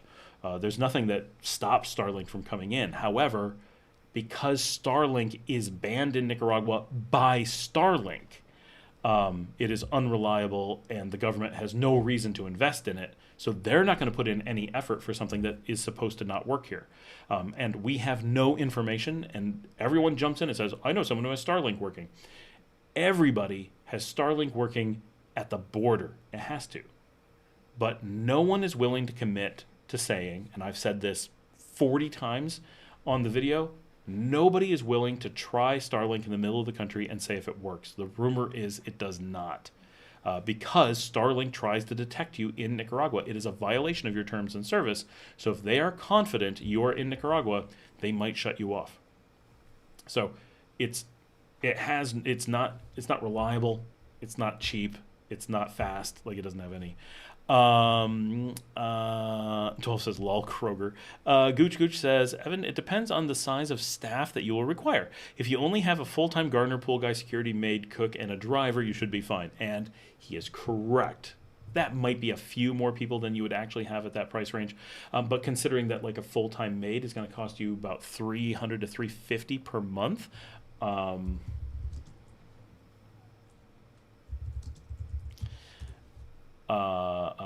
at a $5,000 budget, you may legitimately want a gardener and a maid or something like that, right? Like that is completely realistic. Security gets expensive. Having private 24/7 security, that requires a lot. You don't think about how many shifts that actually is. That's a lot of staff that work for you. So most people are not going to do that casually, but a full-time gardening staff, which I have, that cost about, I think that costs us $250 a month. It's a service, so they're not quite full time. They're a little bit cheaper than that in the way that it works. But a maid about $300 to $350, and if you let them live with you, sometimes it's cheaper. And you know it's only a family of 4, so your maid can be a cook. Those two get covered in one thing. I do have a driver who doubles as a bodyguard. So like my wife has a bodyguard with her when she goes places. So that's awesome. It makes her, because she's just nervous, right? So those things are realistic. At $5,000 a month, you're absolutely going to be totally tempted once you're here and realize, how do I spend my excess money? Do I buy another $300 of junk off of Amazon every month? Or do I have a person who cleans my house and cooks my meals? Oh my gosh, no brainer. There are very few people who are going to opt for buying junk from Amazon. And then if you ever start to feel badly, like, I can't believe I'm splurging on a maid, then stop and think. If you buy stuff off of Amazon, you're not helping anybody. You're just contributing to the world's junk machinery. But if you hire a maid, you're helping a real person that you speak to every day put food on their family's table. And that person's food on the table is contributing in general to the Nicaraguan economy. And you're helping, in some tiny way, every person around you. Yeah, you should feel guilty doing the Amazon thing, right? Hiring someone should be the thing that makes you feel good about what you're doing here. So once you start realizing how helpful you can be to all the people around you, it really quickly becomes, well, that's something I should do if I can. And trust me, it makes a huge difference, right? I have a relatively large staff here. It really impacts our community. It really has a positive influence on a number of people's lives who have long-term, stable jobs that they can depend on. All of whom didn't have that before, right? Gooch says, it depends on the size. Oh, he already said that. 12 says, I'm so tired of Kroger. Nika Raider, Scott, always a good conversation going on. Salute us from Masatepe. 12 says, I'm moving. Lol, huh? Lol, OMG. With the stock and trade subject, yes. Is web traffic monitored? Who knows? I guarantee it is not. There is no possibility that Nicaragua has the technical capacity to do that. That would be so expensive and difficult. They may monitor a little bit here and there. Sure, everyone does. Is the traffic monitored on the U.S. side? Guaranteed, right? Because it all comes through a single choke point in Miami. The U.S. definitely listens to everything. The government does listen to this show. That is, they've notified me that they listen to this show, so that's a bit different. But listening to normal web traffic is people think it seems easy. It is outrageously difficult because it's end-to-end encrypted. Being able to get into the middle of that traffic and meaningfully get information out of it is very, very difficult. So things like this show are not encrypted, so very easy to watch. Plus, you could just go to the link. So this is different. But if you're talking about like even visiting a normal website, obviously the government is going to get a list of that. So here's how it works. This might be interesting for people who are wondering, how do governments casually know what they're doing on the internet versus what they really can't know? In some places, like the US, manage to have a lot more information, but they do that not by listening to traffic. That's what they want you to think, because that makes it sound simple and universal, but that is not at all what's happening, right? In the US, the majority of spying on people, which does happen, is done through backdoors that the government either puts in or pays for in products that you use. And it's really simple to know who's opting into this. People who run systems like Barracuda or Cisco or Microsoft are voluntarily putting in known backdoor systems that the US government has access to. Now, some systems like Apple and Linux may easily have those backdoors, but they have to be snuck in. They are not there openly. It does not require that traffic to go through Nicaragua or through the United States. If you're using that equipment in Algeria or South Africa or Vietnam, because it has backdoors and it sends information abroad, it's able to listen in on you regardless of where you are, as long as you're on the internet and able to get information back, and sometimes even without that. So that's how they're doing some of that stuff. That's how they're getting past the normal securities that block everyone else. As far as normal things that are going on in most countries, right, and certainly here in Nicaragua, they don't have that kind of capacity in any sense. What they are able to do is pull records from your ISP, and your ISP can do this anyway, right? So they know what websites are being looked up in many cases, but not all. If you're using modern tools, if you're using modern Mac, modern Linux as a starting point, and using proper DNS and such, which no one does, right? If you just connect to the internet and do nothing to set up your basic configuration, you are openly sending all of your information to every entity around, right? You're just opting in.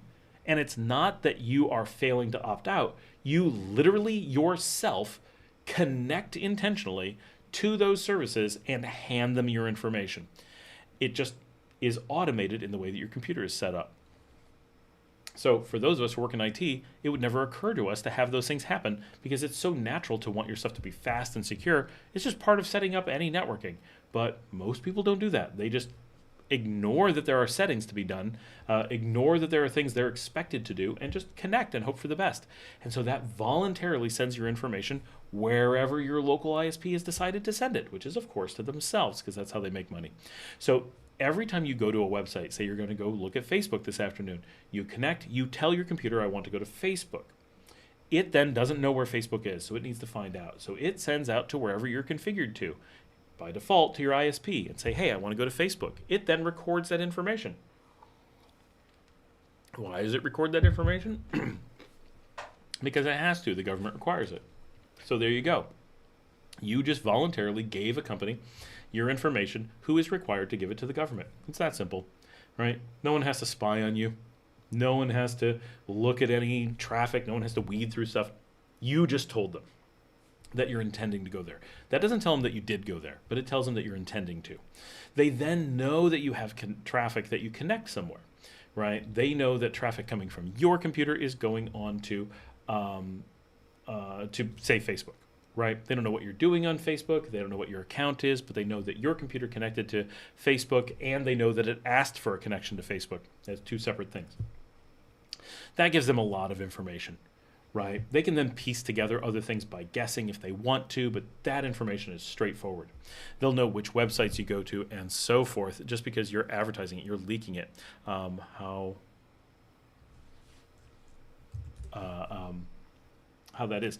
Then if you're going to secure websites like your bank or whatever, then they generally have enough security involved that the government might see. For example, if I visit Wells Fargo, which is my bank, then the government knows that I visited Wells Fargo, but they have no idea what account I used or what activity I did on the Wells Fargo page. They can't see that.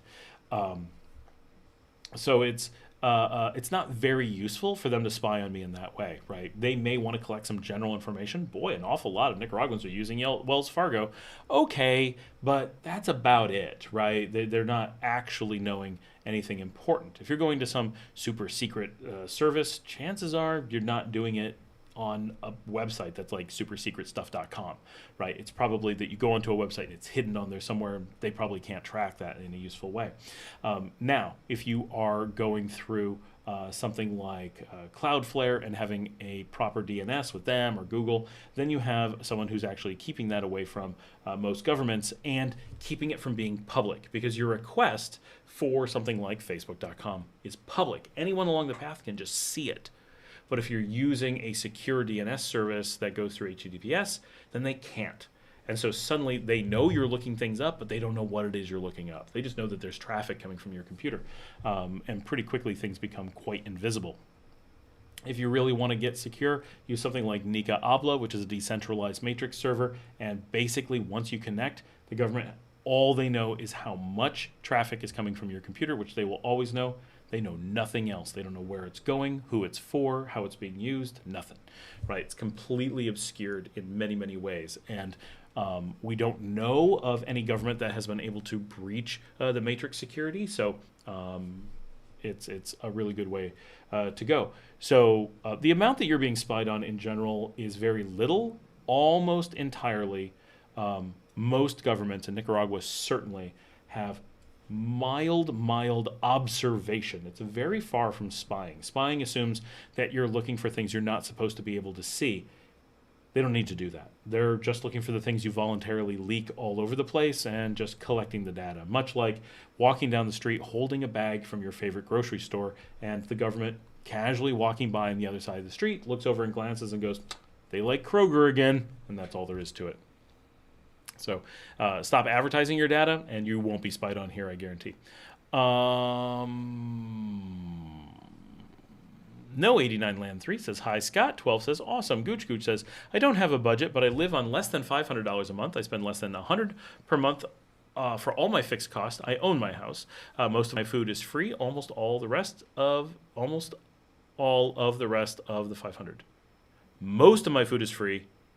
But food is most of the rest of it. The rest of it is 500, I believe. Almost the rest of the 500 is spent on going out. There we go. It split into another thing. Just JG, how much are rentals on the beach long term? So if you really know what you're doing and can get to the right people, I know some friends from the channel. It was two guys. They rented a luxury house on the beach. I think it was a 4-bedroom on the beach, right? We're talking on the sand, highly desirable part of a highly desirable beach. Had its own pool, luxury bedrooms, balconies, parking, gated, really, really nice. They had the highest rent I've ever heard of, and they spent about $800.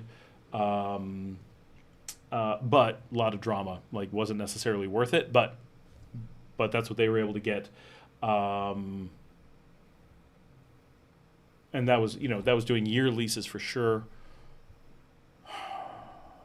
Some places are going to rent for higher. Depends where you go. Certainly if you go down to San Juan del Sur, you can get people to charge you anything you can imagine. But most of the beach places, if you're doing long term, you'll probably be under 1,000. But you have to be careful, right? You have to do long term, really long term unfurnished, because the moment you do, now theirs was actually furnished. How they got it, I have no idea. 800 luxury 4-bedroom with pool on the beach, furnished in the middle of Las Penitas. But typically you won't be able to do furnished in that range, and you have to watch out for many of the places will be able to get more than $800 on a weekend, but they won't get it for very many weekends. So getting a long year lease, they may jump at it and just guaranteed money for the place. And to give you an idea, I have rented long-term unfurnished houses on the sand prime spots for I think 400 or 500. Not great buildings, but good spots. It's very affordable if you take the time, shop around. Um, you know, don't have too much preconceived notions, but it is possible. Um, 12 says all the things you like, need, and enjoy for 750, etc. 12 says that's awesome. That's cool. I want to try one of the islands, but do you mean the Corn Islands? They're a bit more expensive. I don't know that they're like a lot more expensive, but a little bit. 12 says in digital, do not go there to buy something. They make it hard, good, not secure, with no recourse. Do you mean like in the local shops? 404 says the biggest TV benefit for living here. I think just the biggest benefit for me living here in Managua is the lower living expenses, which gives me the ability to save and invest in a big portion of my income compared to my expenses in Canada. Do you mean Managua compared to the rest of the country, or just just Nicaragua compared to Canada? Because I think we're cheaper here in Leon normally. 12 says I'll buy from the fisherman. Period. Yep, you can definitely do that. We do sometimes. With that space, you have to have strong internet and all things. Amen. With the space I have, the internet doesn't matter, right? It's the Wi-Fi inside the house. I've got 4 Wi-Fi access points inside the house. Dirty Chivo says, I'm sure you've talked about it a million times, but if you were moving to Nicaragua solo, where would you start the process of looking for housing? I assume you don't mean I would look in Facebook, but I would look in, such and such a town. If I was here alone, if I was really alone, I might go to Managua just because of the activity. But in general, the place I would want to live most is Matagalpa. I really like Matagalpa. I like the weather. I like the bigger city feel than you get. I'm not saying it's a bigger city. I'm saying it feels like a bigger city than here in Leon. I'm not a huge beach guy, so I'm not like, ooh, I got to go to the beach. I never say that. I really like Matagalpa. Plus, it's really close to Jinotega, which I like a lot too. And it's not much farther from Managua than we are here. Still has the buses and stuff. But I feel like it's a little bit more into Nicaragua than here at Leon. We still feel, even though we're deep into the country and like have no tourist, it still feels like we're overly connected to Managua and the outside world. Whereas Matagalpa feels like you're kind of isolated. You really feel like you're out there because of the mountains and stuff, right? You kind of feel cut off and in your own little world, and it's really cool. I love its cafe culture. It's got a good restaurant scene, better I think than Leon. It's got shopping is acceptable. You can survive. I just like the vibe. It really is a different vibe. But I love our community here, right? Like having lived here in Leon, we love our neighbors and the community around us. It's fantastic. I'm in Barrio Sutiaba. But, if I was solo and new, I would build a home or I'd make a life in Matagalpa. Dirty Chivo, I'm sure. Oh, no, that's who asked that. Evan says, thanks, man. I appreciate the detailed answer. You're welcome. Janet says, I use my backup lines, but it's just Claro and Tigo. But I need a new UPS. Ooh, everything flew by. Oh, there's actually a decent amount of conversation that I have to catch up on. Holy cow.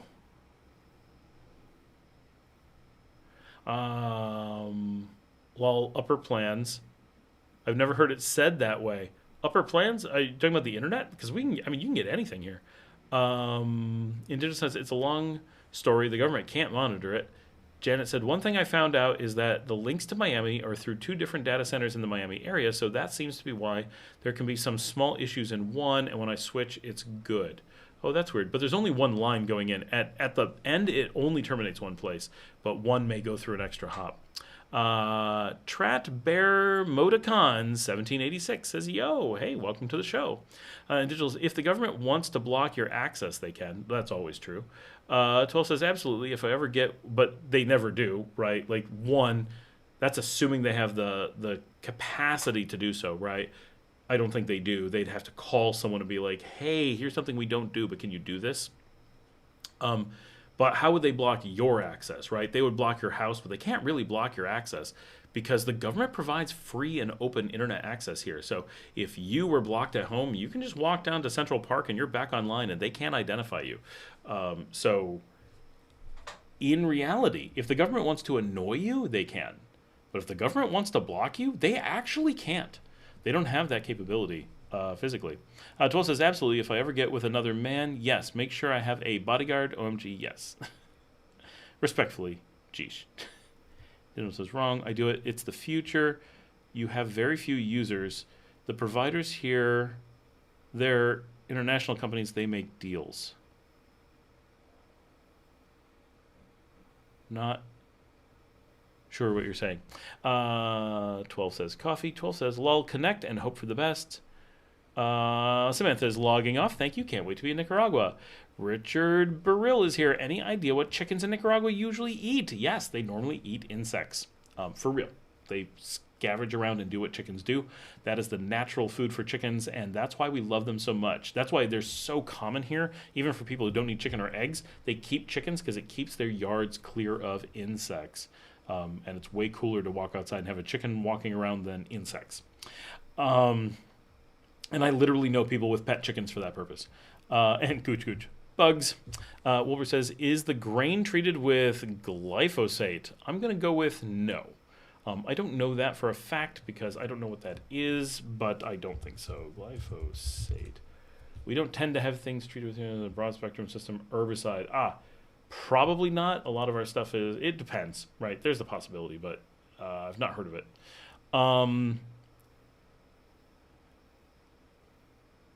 Individuals. So you think the average users in Nicaragua know what you are talking about at all? The average user doesn't care at all.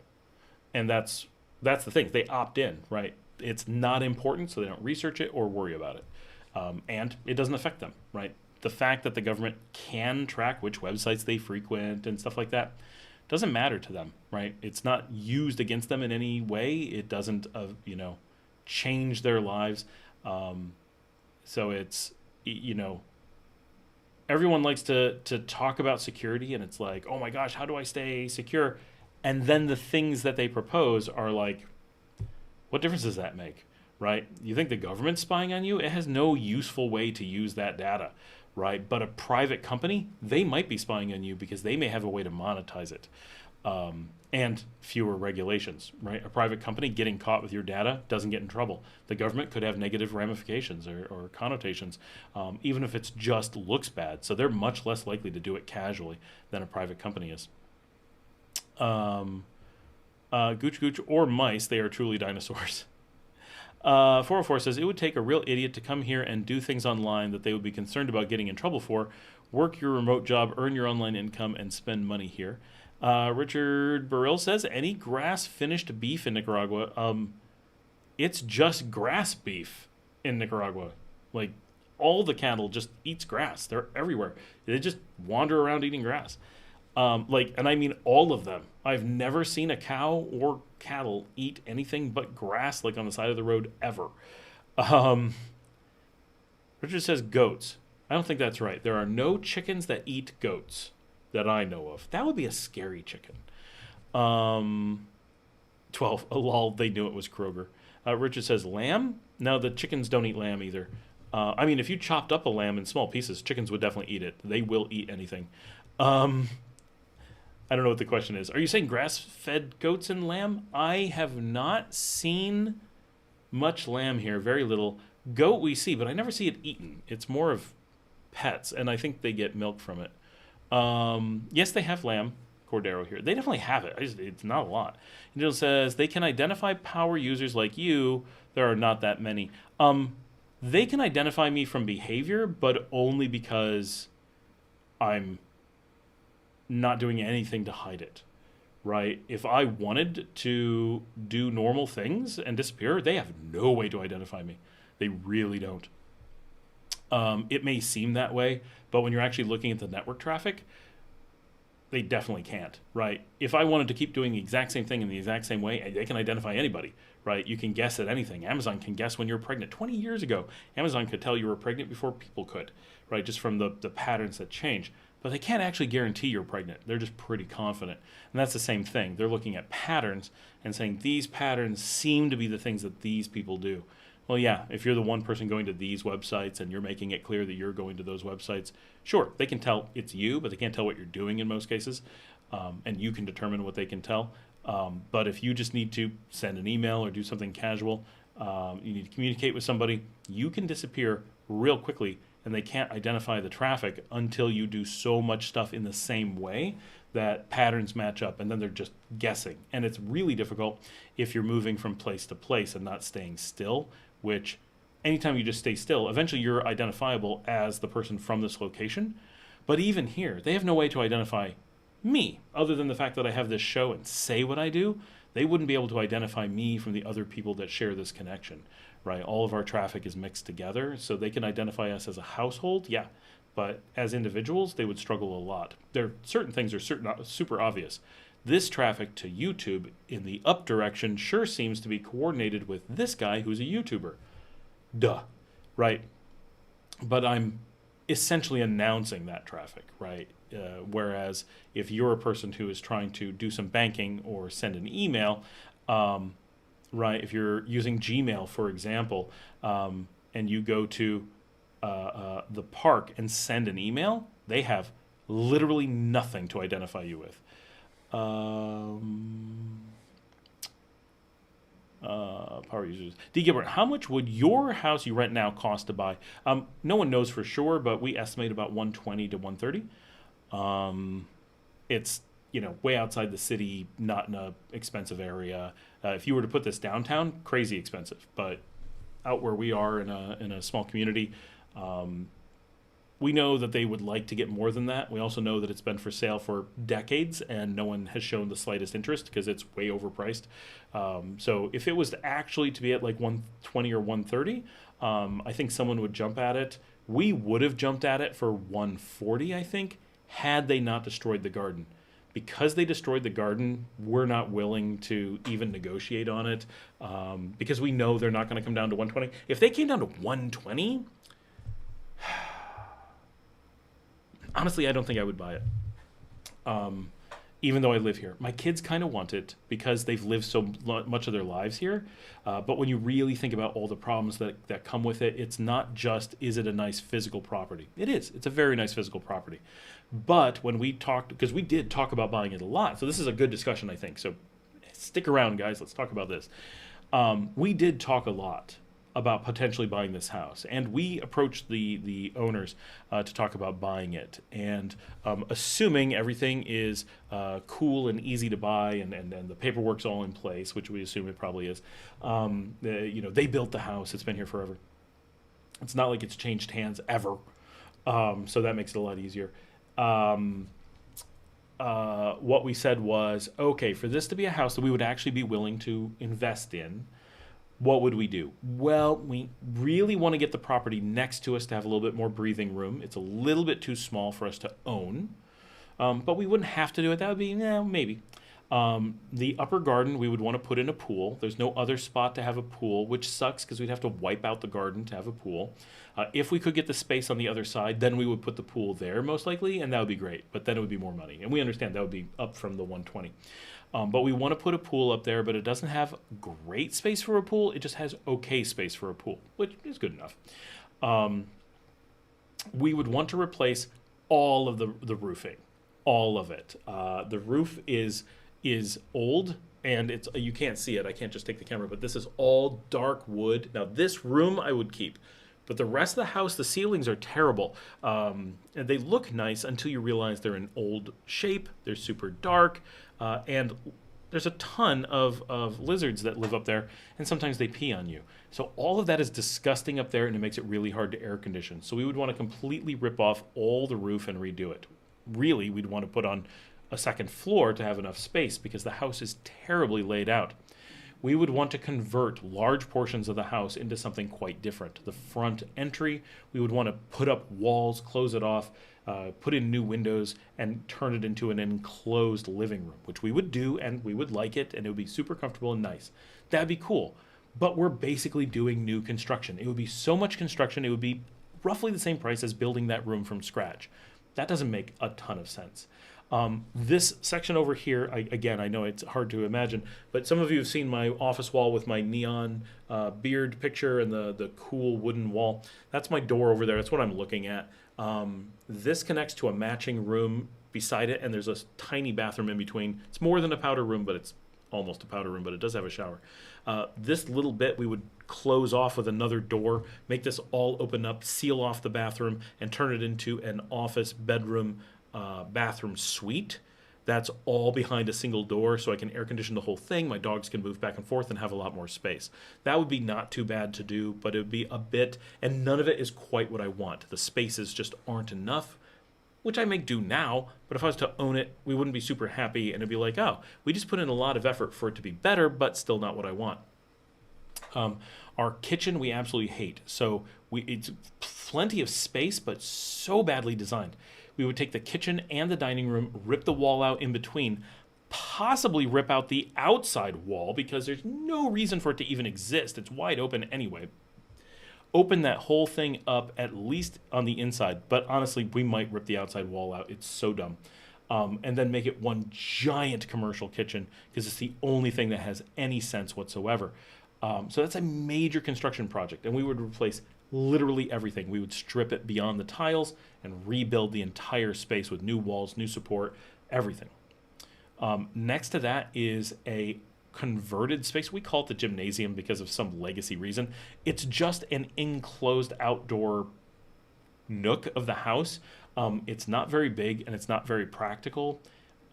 We would add that into another room to make another room that's not big enough, and a room would disappear. So we would go from a 9-bedroom to an 8-bedroom in doing that.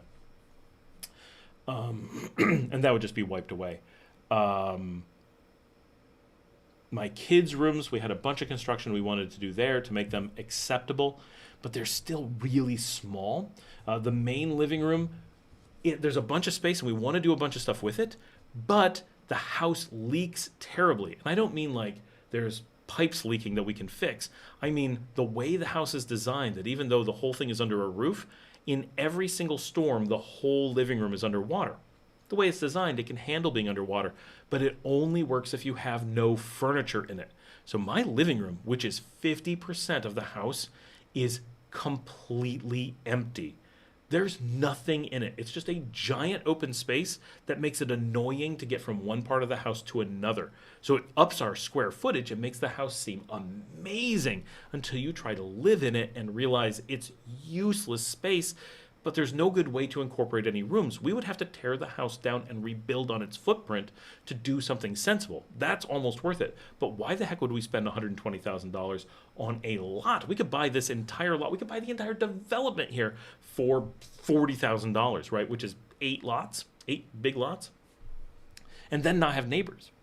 So there's no way we would tear it down and rebuild. So we would do all this work just to make the place adequate. But that's going to be maybe $100,000 of construction, which makes no sense. Why would we spend $120,000 to get a house, to put in $100,000 to upgrade it, just to then say, well, it's not as good as if we built it, but there's 2 really nice trees outside, right? Basically, we're buying 2 really nice trees with bougainvillea on it. That's what we would end up buying. There's actually no aspect of this house that we actually like. And don't get me wrong, I don't want to be like sour grapes, the house sucks. That is not the case. We generally like the house. We're generally happy. We're happy that we rent it. We're not saying this is terrible. We're saying if we were to buy this, we would be unhappy about every wall, every bit of material, every design choice, everything. There is not a single faucet we don't want to replace, not a single cupboard that doesn't have to be replaced, not a single, every toilet just breaks every 2 months. Everything is cheap and falling apart, partially because it's old, partially because it's a rental and they don't put anything into it, partially because they're just cheap parts that they started with. There's no hot water plumbed into the house, so every room has a suicide shower, or we're starting to replace them with inlines.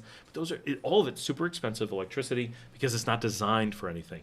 Air conditioning, super inefficient because every window leaks like you wouldn't believe. So all these windows, this looks okay behind me, but what you don't see is that it's slat glass, which is super impractical if you're air conditioning, covered in plastic that we put over it, and then curtains to help insulate it just slightly. But even so, the heat coming off of that is noticeable, and the front door that's right here just radiates heat into this room. Air conditioning this takes a ton of work during the day. At night, it's not so bad, but a ton of work, and it leaks air everywhere, and the ceiling isn't insulated. It's so inefficient. We would save so much money by building something newer, more modern, and more suited for our needs. This is 5,000 square feet. We could have something that fits our lives better and gives us more usable space in 3,000 square feet, maybe 3,500. And I'm not saying that like, oh, only 3,500. That's a huge house. I'm just saying that this 5,000 is not giving us the utility of 3,500. At best, it's giving us the utility of 3,000. Realistically, I bet it's giving us the utility of 2,500. My house that I had in Texas was 1,100, I think. Is that right? No, I feel like it's 1,800. Yes, 1,800 was my house in Texas, the one I'm talking about. I had an 1,100 square foot in Geneseo, New York, when it was just my wife and I. That was adequate. But the one in Texas was 1,800 square feet. And in that, we had a 3-bed, 2-bath. And we were tight on space, mostly because 2 of the bedrooms were small. We still had an atrium in the middle, which was nice. And we thought, but the kitchen was every bit as good as this kitchen from a usability standpoint. The pantry was not as good. The pantry here is pretty decent. The atrium in that house was more useful than the living room in this one. We had a beautiful living room there with loads of space. It was this giant room that we could just hang out in. We were always in the living room. It was attached to what was supposed to be a dining room, but we made it like a den, and they were attached with like pillars. So they were open to each other. It felt like a big open space, and then that opened into the kitchen. It was so comfy. And it had a fireplace and big windows. It was beautiful. And the backside of it was a bar, like a full bar meant for 2 bartenders to work and multiple people to sit at. It was amazing. We loved that design. The only thing we didn't really like about the house was that the bedroom spaces were too small. We wished we had more bedroom capacity. That would have made the difference. That was about it. Another bathroom would have been really nice with the number of people we have, right? 3 adults, 2 kids, plus dogs. But we don't need a ton. But that house was at least as well suited for us as this one. And I still had a big office. My office in that house was bigger than this office. Not by a ton, but if you watch my early videos from 2019, 2020, I filmed them either outside of that house or if they're indoors, they're almost certainly in that office. And sometimes you can see a little bit of it. Now, maybe it's the same size as this office, definitely a different shape. But in that one, I had my desks and more desks. I had built-in shelves. I had a couch. I had an extra chair. People would come in and lounge. It had its own storage closet, which this one does not. That was really nice. And plus, that house had a garage. This one does have an outdoor bodega and some extra space outside, which we do like, and outdoor laundry. We like that a lot. But from a practicality standpoint, no, this house does not make sense for any normal person. And if you had a lot more people than us, it would make less sense. The thing that we're constrained by here is bathrooms. We have terrible bathrooms. The one that's here, let's go around. From this one that is supposed to be the guest bathroom, but it's actually my office and complex bathroom, is tiny, so tiny. If you need to like use the toilet, you have to move the trash can over or you're sitting on the trash can and one of your feet has to be on the shower, right? Like it's fine. I don't want to make it sound terrible, but it's way too small if this was your house, right? And the shower is just crap. You turn on that shower, water sprays out the window and against the door, all over the sink. If you don't have the shower curtain in place and carefully in place, every inch of the room is soaked within seconds, and someone standing in the garage can be hit by the water. It's ridiculous. It's always broken. Then the next bathroom is my kids' bathroom, which is a nice space, but they hate it because it's so dark. We actually put in a giant like commercial light to try to give it enough light that they weren't like scared of how dark it was. Not scared like scared of the dark, scared of like insects living in the corners. And so they've never used their shower in the whole time we've lived here, even though it's a nice big shower. They don't like it. And they basically never use the bathroom. It's now become a place for a bunch of cats to live. My kids don't even use it as a bathroom. They brush their teeth in there. That is it. My wife and I, our bathroom is actually nice, but nothing special. 2 sinks, a toilet that's broken all the time, and the only shower with like real shower doors, but they're broken, so they really don't work. It does have hot water in that one, and a decent space. So that's okay. Don't want to complain about that bathroom, generally happy. Then Paul has a real bathroom. It works the best, but is smaller than mine. And then there's an outdoor bathroom that is tiny and just bare bones. But at least there's an emergency bathroom outside. That's how we get up to 5, but only 4 inside the house. Only 3 that are actually functional at this time. And only one that is both big enough to be comfortable that you're not like touching everything as you use the bathroom and has everything in it working. Only one. So again, we could replace a bunch of that stuff, but at great expense. Garage spaces, yep, not bad, but we don't own the garage. We wouldn't own the garage. We would just own spaces in the garage, and it's a shared garage.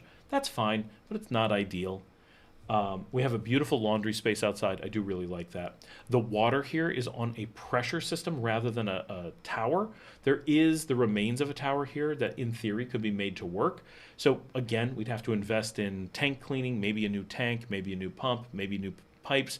Not sure how much is needed, but in theory we could get the tower working again, and that would improve the water in the house a bit, but not perfect. We're on well, not on city. That's good or bad, depending on your opinion. We've had complications with the power here, but we think we've gotten those resolved, so that might be okay. We could add solar here. That's certainly something we would do if we were buying it. The outdoor spaces, we would do something with them if we bought the house, and that would make it a little bit more valuable. Whether it would be converting it into a guest space or a better storage or a secondary office or something, we would somehow make it a more useful space.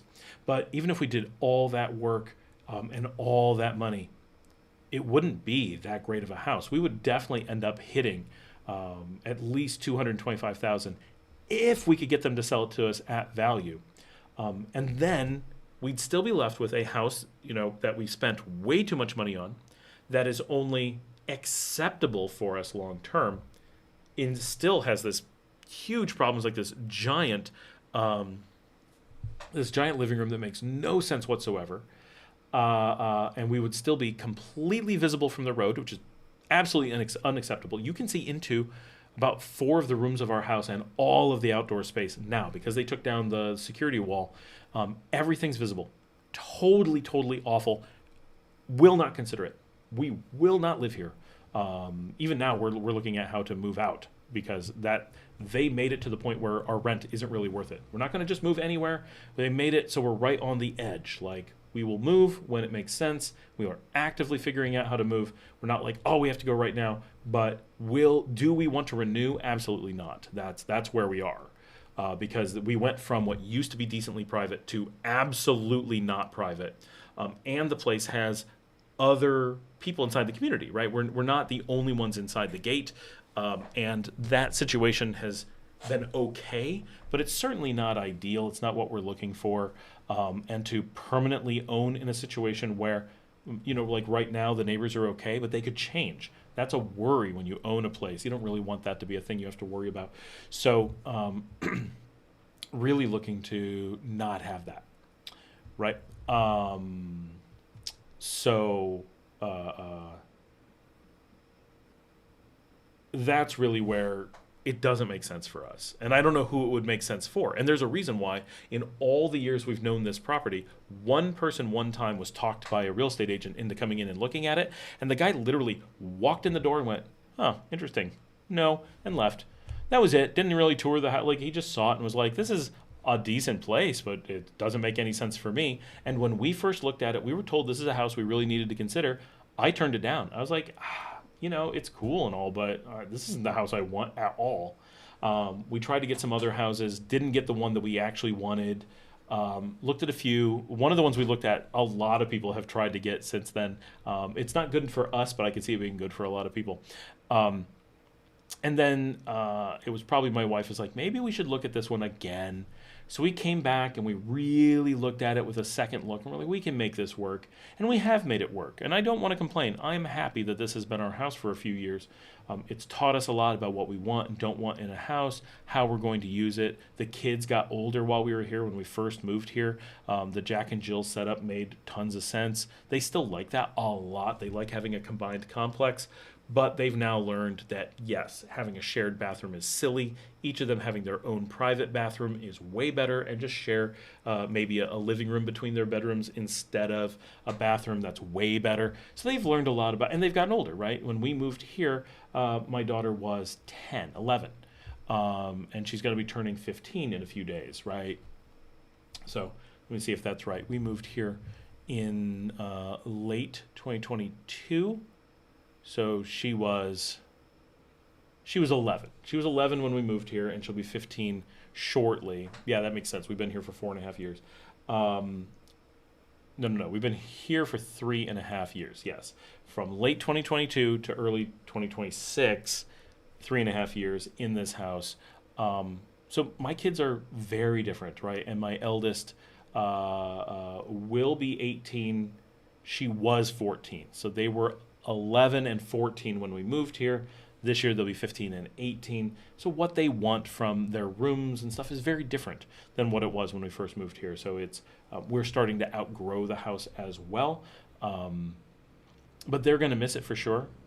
But really, other than nostalgia and honestly, I think they're really impacted. I don't know how much they wanted to live here before one of our kittens was killed here and is buried under the tree. I think that, I know for me that carries an emotional attachment to the house. That was, one of our babies. It's the first pet that they've ever lost. I've lost so many over the years. They've never, in the ages where they can remember it, ever lost a pet before. So there's an attachment that comes from that they've never had in a house. So they've got some of those things, and just so much of their childhood is here. But no one buying the house has that attachment, right? We're the only ones, and no one rented it before us. We're the first renters ever here. The house was empty for decades before we rented. So there was a caretaker. It wasn't like full of spiders and palm trees or anything, but it's, at 120, I would really have a hard time now without the privacy justifying, okay, in 5 years, the privacy will be back. No, my kids will be so much older by then. We'll have lost so many years being uncomfortable. No, if they offered it to us for 100, I guarantee we would jump on it for 100. But that's kind of where it is.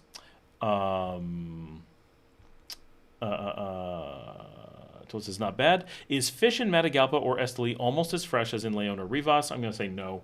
There they've got to ship it. Here we get it out of the water. And Digital says our business model is trending big. Raymond Morin says, is organic food way more expensive, and can you get quinoa, buckwheat, etc.? I have not shopped for buckwheat, so I don't know about that. Quinoa we get all the time. That's quite common in both grocery stores and restaurants. It's a relatively common food here. It's not local, but it is common to eat here. Organic food is not more expensive because we don't have organic food. Like, the concept of organic is a North American thing. It doesn't have meaning outside of the U.S. market, and I even don't know exactly what it's supposed to mean. It's one of those, that's such an American thing. Like, I get, like, it's healthier, doesn't have certain types of pesticides, but it isn't tied to what the word organic means. And being autistic, it's very hard for me to understand when people use made-up terms like that to be like, okay, I know what organic is. It's not, they don't mean that in any way, shape, or form, but what do they mean? No one knows, right? So it's but in the US, people kind of have this assumption of what it means.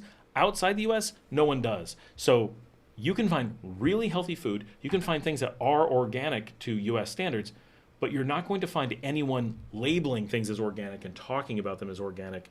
Or if you do, it's like some isolated thing for expats, and there's definitely no certification because no one knows. We actually were joking, half joking, on an episode maybe a year ago about starting our own organic certification for Central America because there are expats who are looking for that, and there's no reason we can't make our own certification because that's all those things are. It's just private companies making up a certification, easily coming up with something that's useful and meaningful. Like, we're not talking about running a scam. We're talking about actually making a certification.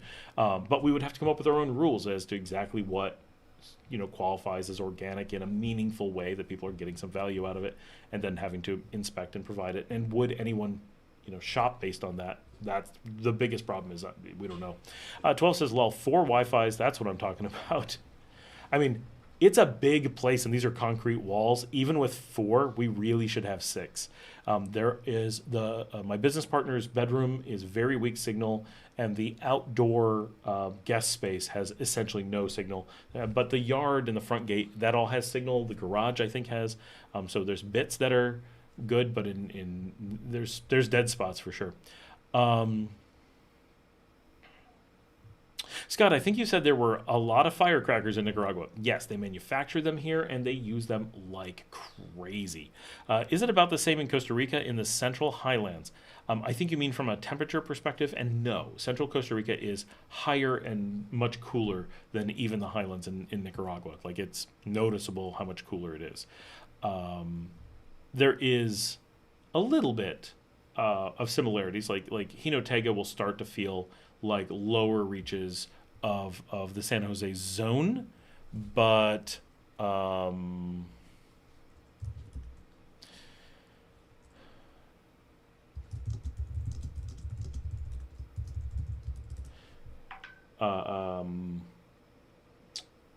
but Central Costa Rica is so much cooler that is one of the reasons why San Jose is so much bigger than the cities here. It really does have a draw because of how mild the temperature is.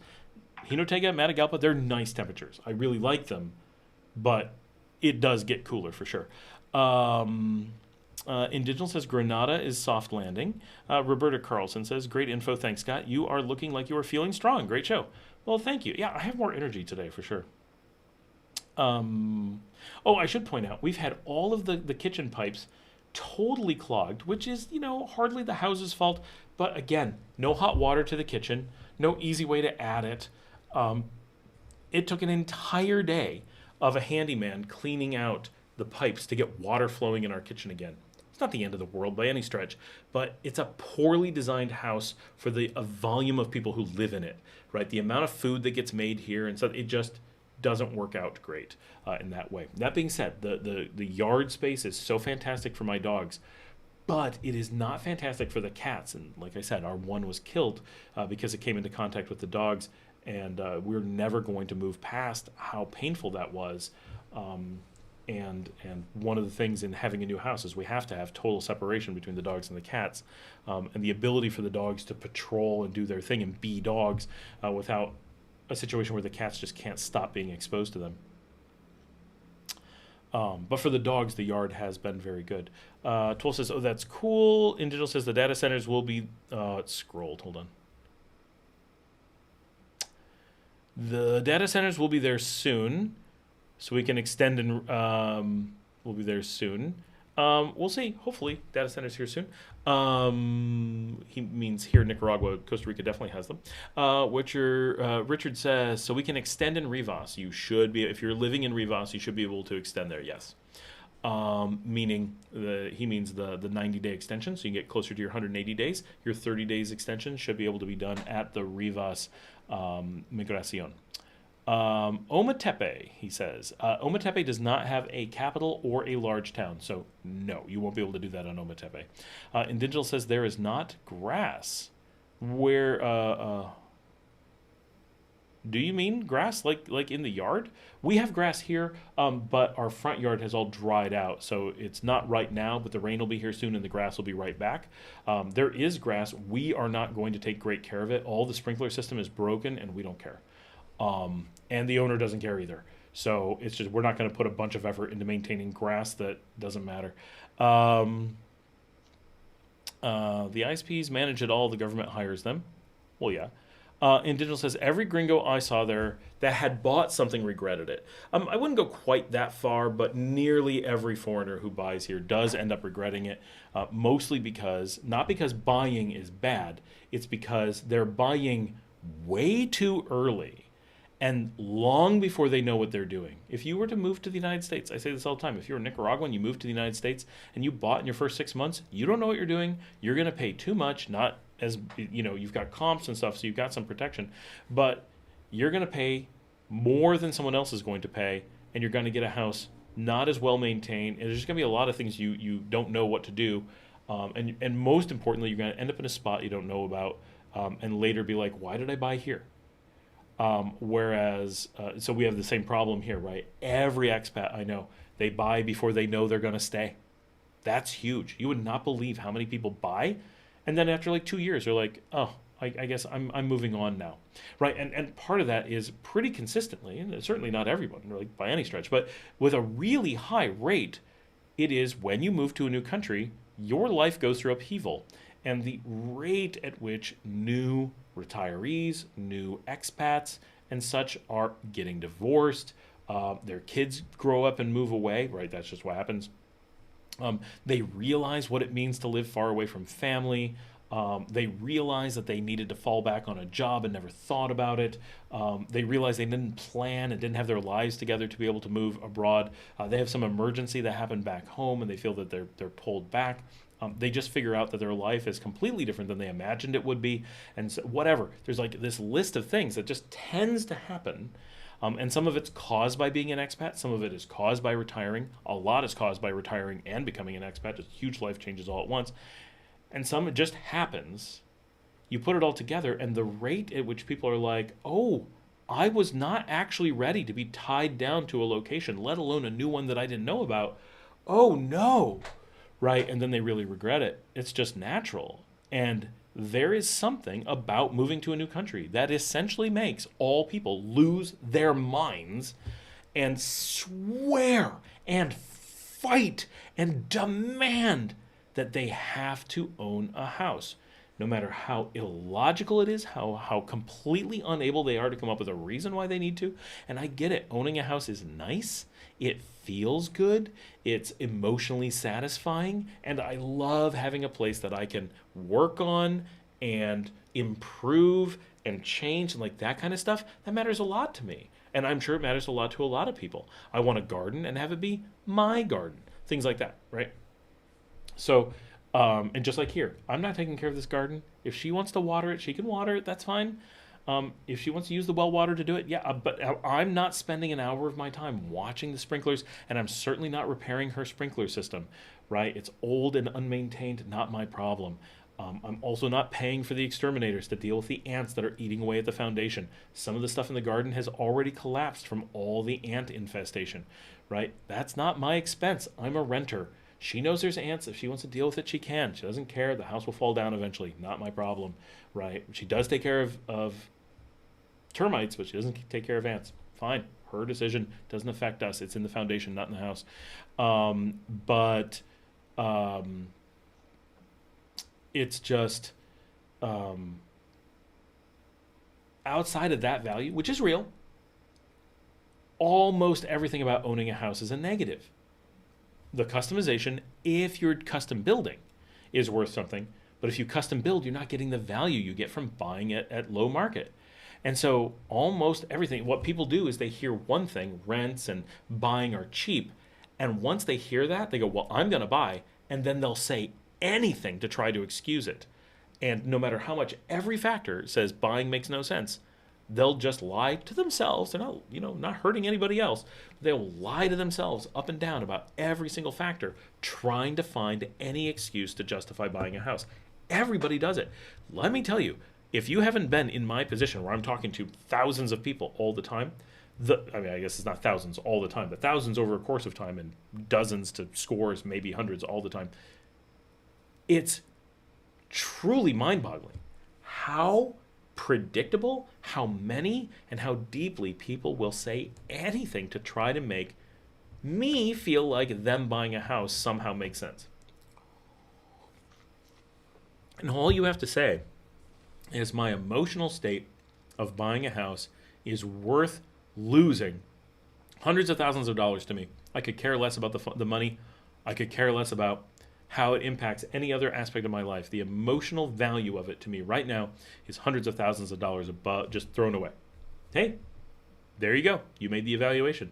Now I don't care what you do, right? Because you've identified why it's of value. But instead, people try to convince me, like, whoa, but it'll protect me. No, it won't. It'll completely not protect you. It will expose you. Renting protects you. Oh, but it goes up in time. Nope, there's no evidence for that. Houses are a good investment. Nope, that is a complete scam. Absolutely. Even in the U.S., that's not true, right? Like basic logic says that can't be true. How could it? No child could ever move into a house if houses kept going up in value, right? Your parents were barely able to get a house. It was amazing that we got houses. Our kids will never be able to get a house. Who do you think is going to own all the houses someday, right? Eventually, yeah, people are like, big corporations will own them. Well, maybe, right? I see where that's going. Not here, but, other places. But at some point, when all the corporations own all the houses, you know what happens? Yes, revolution. And then no one owns the houses. And then they start over, just like the French Revolution. And Guess what? Wasn't a good investment. They can't be. Houses have to reflect the overall economy. They have to be just a percentage of people's incomes. And they can fluctuate a little bit, but they always have to return to an acceptable baseline. People just don't think about how economies work. They think it's magic, right? And every real estate agent needs them to think it's magic, so they feed that. And it feels good to think houses are magic. All I have to do is buy a house. I'll be magically rich. I don't have to think about it. I don't have to do good investing. It's magic. The rest of the world hasn't thought of this. I uniquely know that if that was true, you would just buy houses forever, and people who bought houses would be rich. They're not. Right? You ever met people who are landlords? They're generally not rich. Some are. It happens. But the average kind of sucks. All right. 12 says it's about the location, but sounds like you can fix those things for the location, get the lizards out and fix it up. Well, but the location is a major negative. Maybe that's what you meant. The location is specifically not where we want to be. We like our distance between the city and the beach. That aspect of our location we like, but the actual development we're in is a huge negative. It's almost an unacceptable red line, but if we got the place cheaply enough, it's at least emotionally we feel like, well, we could go on and buy something else later, and that gives us like an out. Because remember, if you buy here, you don't get to sell. It's a one-way trip. You have to assume you'll never be able to sell the place. You might get lucky, but they've been trying to sell this place for decades and haven't been able to move it. Why would I be able to sell it? I mean, because I have this show, maybe I could sell it easier than they can. Almost certainly true. And they're working with known bad real estate agents that are scamming them and did tons of damage to the property. So that's definitely not doing them any favors. So I could definitely sell it better than them. But I still might go 20 years and just lose a fortune. That's terrible. So location is a huge negative on this house. Really, the only big positives are we're already here and don't have to move. And the nostalgia of so many years of my kids being here. Other than that, just no. Tell the Lizards they have to live somewhere else while you execute your plan. They'll just move to the palm trees in the backyard. Indigital says aircon is over the top there, just gringos. I know a number of here in Leon, we get a lot of people with air conditioning. It's not just gringos. And a lot of times when the Nicaraguans have it, they've got it cranked. 12 says, it's okay, make tiny rooms, decor it up. Not for us. With all the cats and stuff we have, tiny rooms are out of the question. Plus, all of us work from home. Like, it's not a good mix. Evan says, so you can build a 3,500 square foot house there for 120K? That's insane. We'll be leaving Canada if Alberta doesn't separate. Yeah, you can totally build 3,500 square feet for 120K. Easy, I would say. Now, it depends how you appoint it, of course. You want granite countertops and like really fancy stuff everywhere. That's going to add up real quick. But just to have a good size house made from normal local construction standards, yeah, 3,500 for 120K should be pretty easy. Keep in mind that a typical house here, this is, now keep in mind, Evan, we're saying 3,500 for the house. We're not talking about the land, and I don't know if that was clear. Well, okay, so if I was buying this house, it would come with the land. That should go without saying. But if I'm building somewhere, I already own multiple lots that I want to be on. So if I'm building, I don't have to pay for the land. So, but if I'm going to build, if I was going to buy this for 120, I would be building for about 100. That's our hope. So yes, that's about 120K. I guess no matter how you slice or dice it, it's more or less that number. No,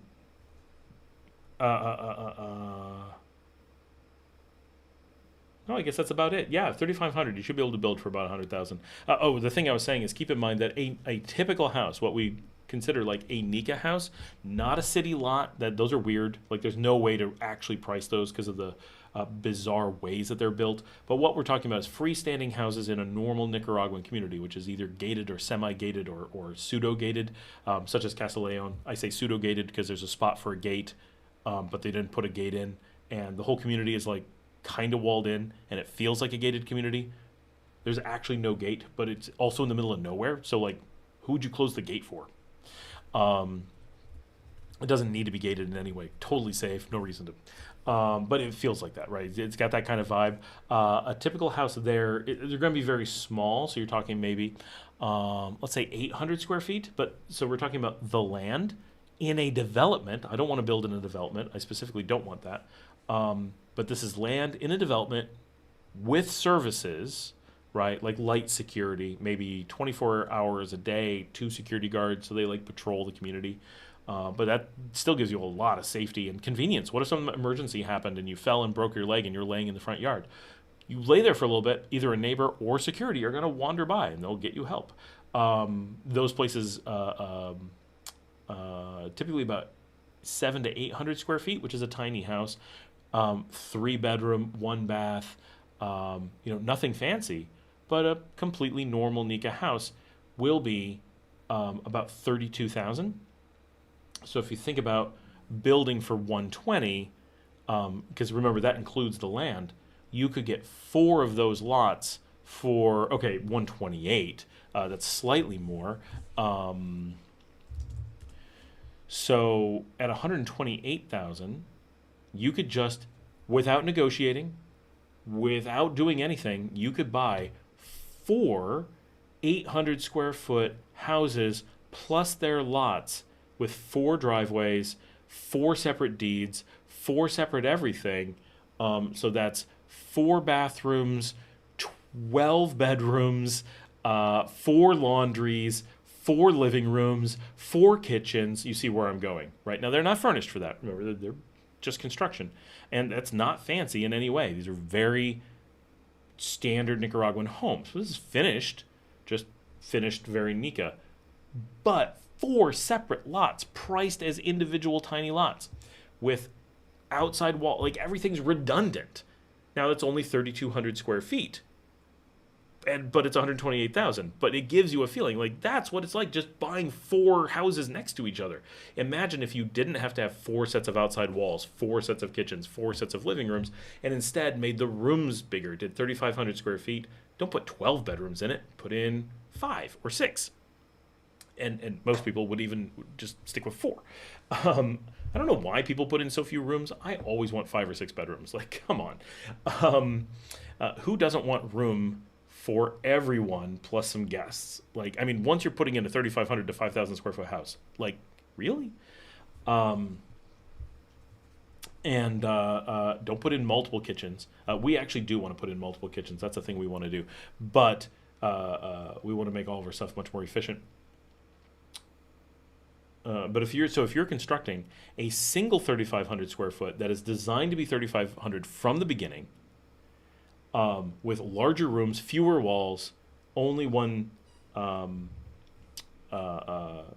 kitchen, still might want 4 bathrooms, 6 bedrooms, yeah, for 120,000 with a single larger lot, but maybe not the size of 4 lots put together, maybe only the size of 3 lots put together, because it's a single house. You don't need a driveway between each one. You don't need a backyard for each one. You don't need fences and walls between each one. You don't need 3, 4 water towers. You don't need, I said 4, right? 4 water towers, 4 laundries.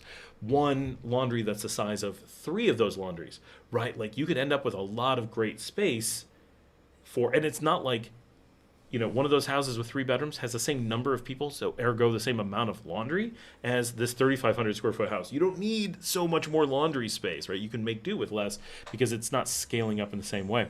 So yeah, 120,000, you're not building a mansion, but you can build a pretty sweet house with a good amount of space and get moved into it for that price if you know what you're doing, right? The problem is most gringos that come here and buy that stuff and get into that have no idea how to find good contractors, have no idea how to evaluate them, have no idea what things should cost, often demand construction styles and materials that don't make any sense or are very expensive and they don't realize just how much that's costing and end up spending tons more than that. Sure, yeah, absolutely. People do all the time.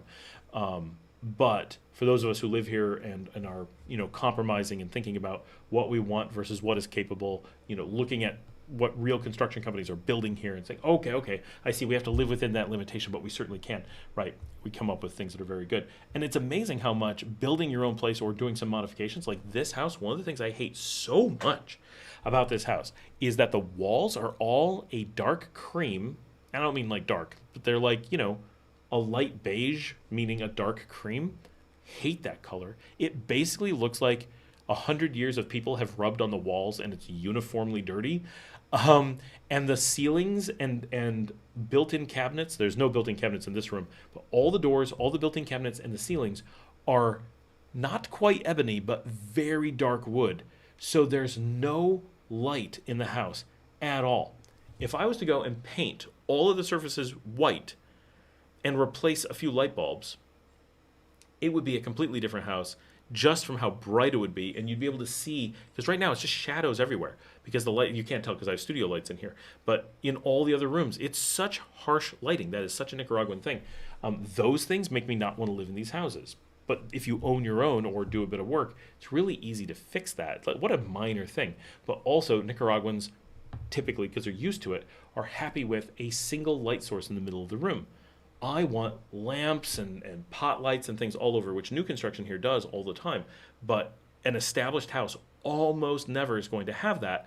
And that's important. When I talk about like these apartments that I like in Managua, we go and rent a place. Beautiful lighting is part of what makes it really nice. You go and explore the apartment. It's just, there aren't harsh shadows. Everything's pleasant. My friend April, she has a nice new house in Sutiava that was just constructed. Same thing, a little bit higher ceilings. Everything's painted bright white, pot lights and lamps in different spots, and everything's just a beautiful light. And most people don't think about that this is a uniform bit of depression that we tend to get as foreigners living here. Nicaraguans are like, this is what we like. But as an American, oh my gosh, it makes me get like seasonal depression because the house is always dark. I don't need sunlight. I am perfectly happy with a drizzly day every day of my life. I never need to see bright sun to be happy. But I do need my house to be bright and not be struggling to look at everything that I look at. And here, very, very hard to get that, and I find that very frustrating. So that's a reason why I would want to build, is I want those beautiful flat finished walls with bright light, just like I get in Managua apartments. So I'm not saying it's not a Nicaraguan thing, it's just not the standard, and certainly not in a colonial town. In Digital says, remember you are a guest. Gerson Estrada, sup man, going to Messiah next week. Hello from Miami. Oh, awesome. Well, preemptive, welcome back to Nicaragua. Digital says, most gringos live in gated Western developments, just like home, isolated. I don't know if most gringos do. Do you think it's most? I mean, it's an awful lot, I'll give you that. If you're in San Juan del Sur, you would definitely think that. Out here, almost none do. But maybe I'm in an area that just has extremely few, which I would totally understand is possible. As I think about it, you're probably right. Almost all the ones in Managua are in gated communities. And so very importantly, I am not in a gated Western development. I am in a gated Nica development. This house, first of all, it's a 50-year-old private family gated compound that has now been turned into a gated community. And we are the only gringos that have ever been here. And the development across from us is also Nica only. We're in a Nica only neighborhood in an indigenous community. So we are not like that. But definitely there are a lot of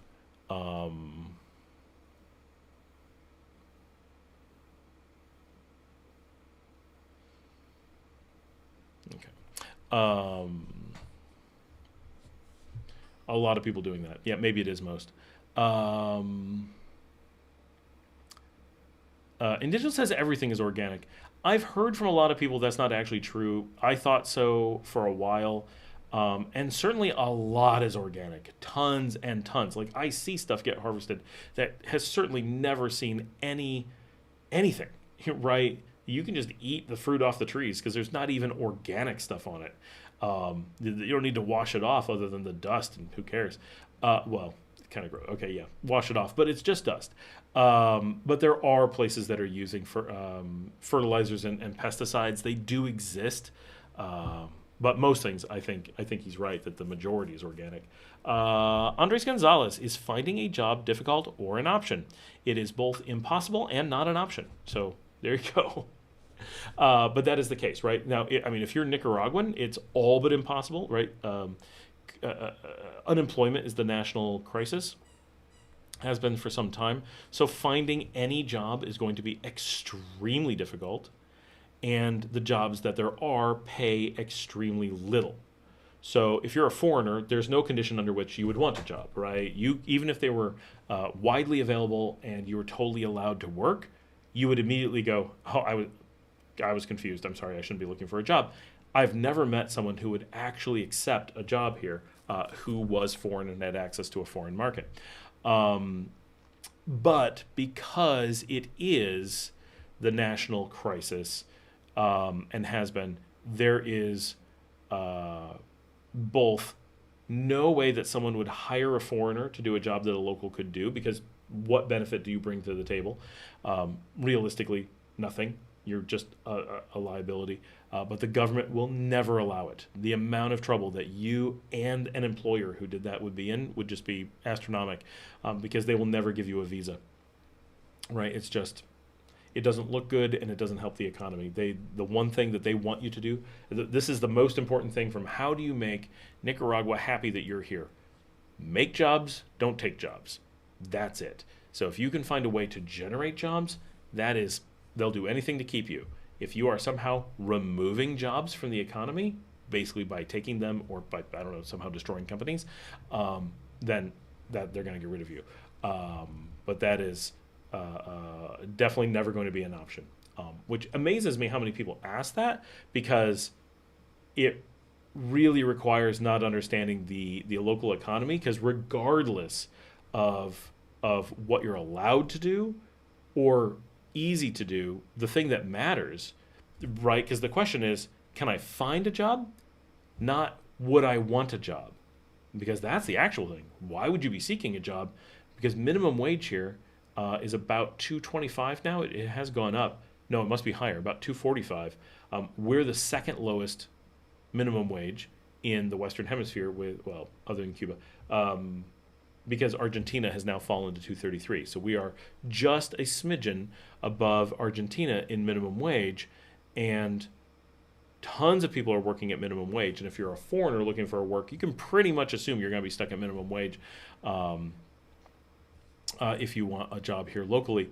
And so, right, that's so little, right? Even if you got double minimum wage, you're still looking at so little. It's very, very tough numbers to work with. If you have access to a foreign market, it's so easy to earn that amount of money in no time outside the local economy, while also doing good for the economy, right? Like being a positive impact. So it's not like coming and working here creates some positive thing that you want to put in an effort to doing. You also don't want to do that. So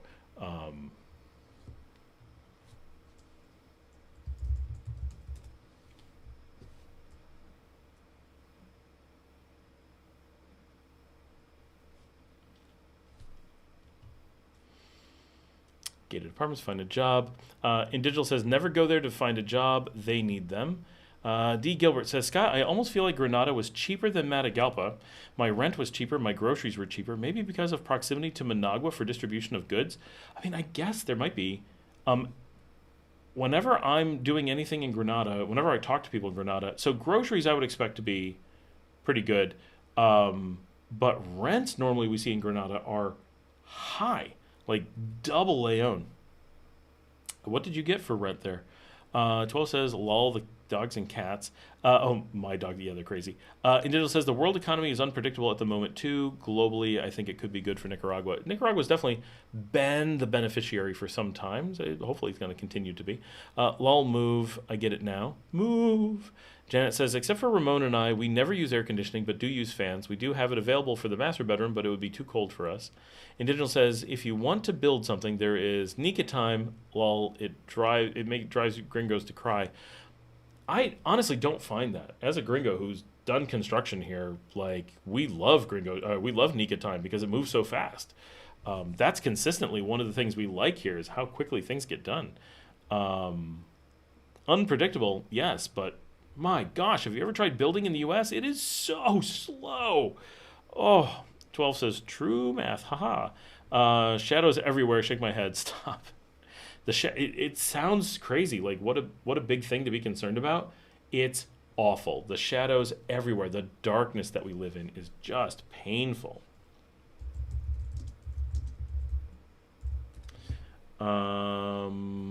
Individual says, I got used to fans and cold water. I lived more remotely than Scott. I lived decently remotely, but we added the air conditioning and the hot water, but we're on a well, so the cold is cold. So much colder. If you're on municipal, they warm in the pipes. We have no pipes to do that. So, and we don't have a tower to get sunlight. So it's bad.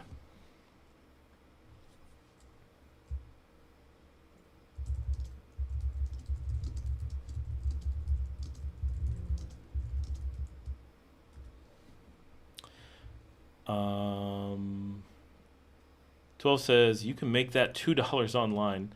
That paycheck, yeah, that's the thing. Work online, and so let's say minimum wage, just to make it round numbers, is $300 here.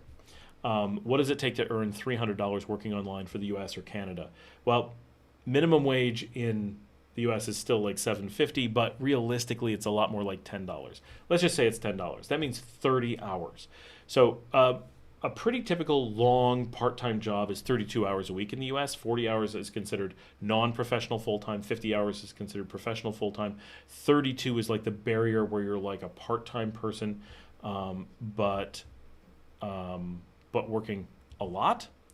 32 hours, 1 week. So that's basically a 4-hour day at just 8 hours, right? Not professional days at 10 hours.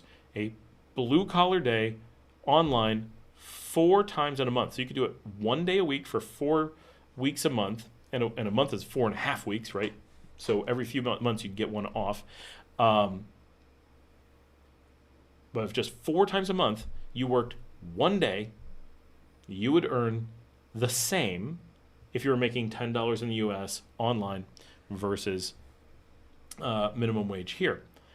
In reality, minimum wage here is a little bit lower than that, so it's actually a better number.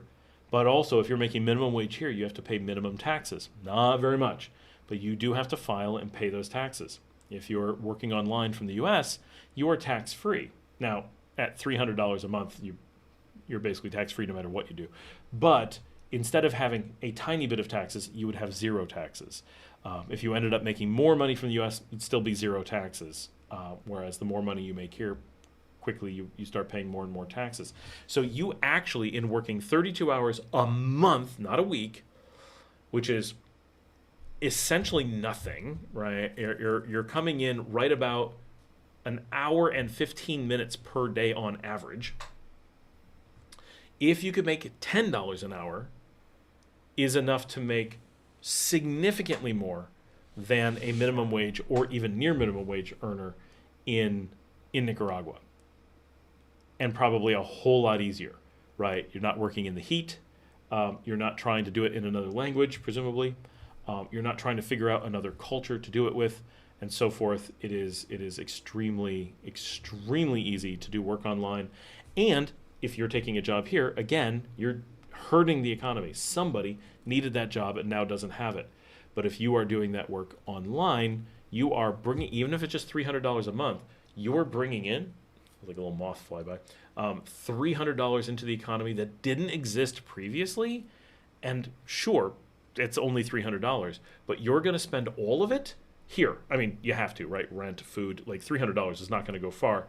And if you're looking at working here, you're somehow planning on living on an income of probably less than $300 a month, which can be done, but it's rough. Then that $300, you're going to spend every penny of it on food and housing for sure. All going into the economy, all stuff that wasn't here previously, right? So super beneficial in that way. So just better for everybody. There's an everyone wins and an everyone loses in this situation. There isn't any balancing act. Individual says, many gringos volunteer to help with tourists. They take care of everything but no pay. The volunteers are mostly European. Yep, we do get a lot of that. Chadice, or Chicago Dice, or Chadice, I have no idea. In America, to build a house, it takes twice the amount of time because house here involves a lot more structure, and depending where you are located to meet code and standards, permits, and inspections. That's part of it, but honestly, most of the houses have a fraction of the structure. in the U.S. Every house I've ever had in the U.S., and I've built houses in the U.S., I've owned a number of houses in the U.S. They're always, what we call matchstick and paper, right? Like there's a lot of wood, but there's no like structure. And essentially, like this house and any house we would build here, it's all concrete, right? Cinder block and concrete. So we're not worried about earthquakes. We're not really worried about fire. I mean, a fire would definitely cause some damage. I've got things that would burn, it would ruin my computers, but the house would be fine, right? It's one of the reasons why there isn't house insurance here.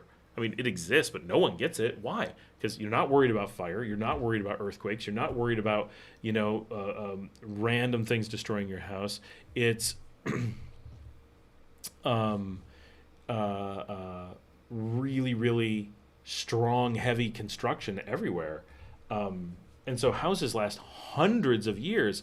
Whereas, when I was a kid, I grew up in a house that was, so we tore the house down in the 80s. It was built in the teens. So the house is about 70 years old. It was in such bad repair that it was better to tear it down than to keep it. We then built a house when I was a kid.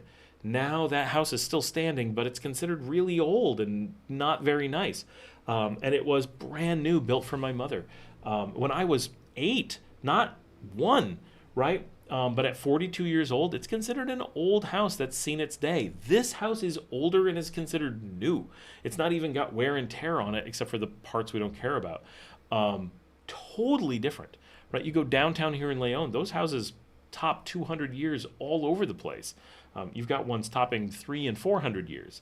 The only reason Granada doesn't have all of that is because the U.S. completely razed the city to make a point, but as they're doing in Iran now. We know what it's like here. So it's completely different building standards for sure. It is true that in the U.S. they have really tight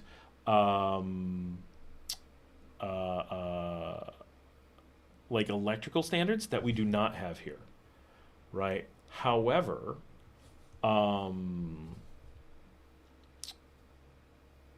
don't have the same concerns about electric here because we have concrete walls. If you have a short, it doesn't cause the concrete wall to catch on fire, but in the U.S., it does instantly. But I can say, as someone who owns property here, we do get inspected by the fire department. We do go through all that kind of stuff to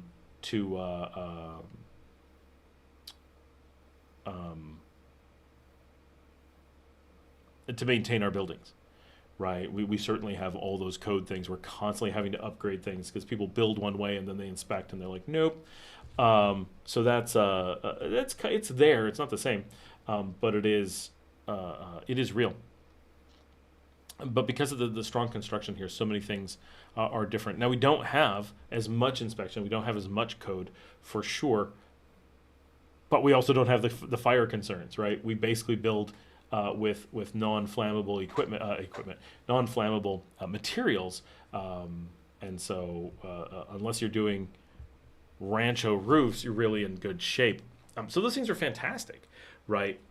That the cost of building here includes buildings that are going to last so much more. Like the idea of building a house, like when my parents built their house, it wasn't really a thing that it was going to be passed on to me. I technically would have been mine if I'd have wanted it.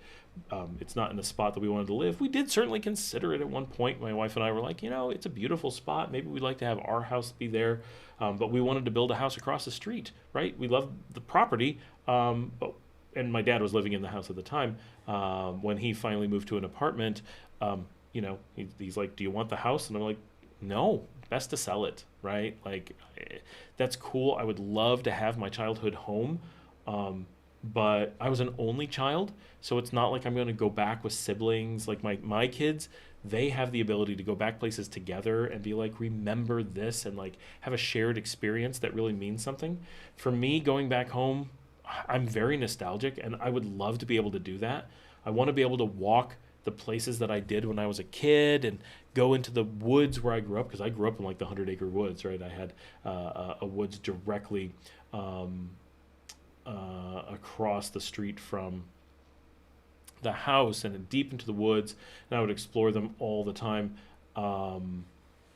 and we had fields and hedgerows and streams and ponds, and it was a beautiful spot. And being an only child, I spent a tremendous amount of my childhood outside wandering around in those areas, and later when I was older in the neighborhoods, and because I grew up on a farm in no village anywhere nearby. Once I was able to really ride a bicycle, I would ride, 80 miles a day, exploring the region, and but alone. So many of my memories are this really beautiful, really explorative life, but lonely, right? I would bike during a week. I could do probably 20 hours a week on bike alone, just me and my thoughts going through, back roads in the country, because that's all there was. And when I went for walks around the farm, I was alone. When I went into the woods to explore, I was alone. Um, when I would watch TV at night, normally I was alone. Sometimes my parents watch shows with me, but you know, so much of my memory is just me. So being able to go back to the house doesn't have that big value the way that I think my kids will. They'll be able to go places and be like, this is where we did this together. This is where this event happened. This is like, it's just a different thing completely. Um, so we really never had this idea that I was going to want this house that wasn't designed for my needs growing up. It was designed for my needs as a child. It wasn't designed for my needs as an adult. Um, but when we're talking about houses, we're planning from the construction phase. These are houses we assume our children will own and use, and they understand that we're talking about a home that they will own and use. This will be their property for forever, partially because even if we were to build it today and try to sell it tomorrow, realistically, my eldest daughter will be pushing 40 years old before by the time we're done with construction, she will be most likely 40 before she'd be able to sell the house, because it's just that hard to sell property here, and she's still in school. Now that's a crazy thing to think about, that those are the kinds of time frames you have to think on when you're talking about real estate here. So chances are, once we've lived in the house, there's going to be no way to sell it until long after I'm dead, or at least a little after I'm dead. I guess I'm not quite ready to kick the bucket, most likely, but who knows, right? Uh, um, but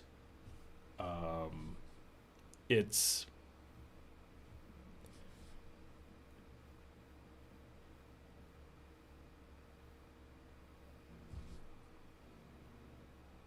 uh, interesting. Sorry, stuff popping up on my vidIQ.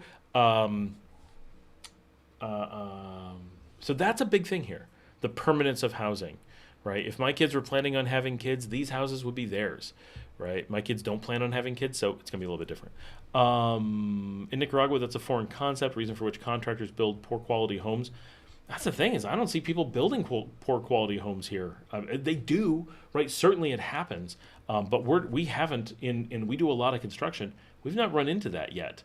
Um, we've encountered low quality places, but it's always the owners we've run into doing poor quality stuff, not the contractors.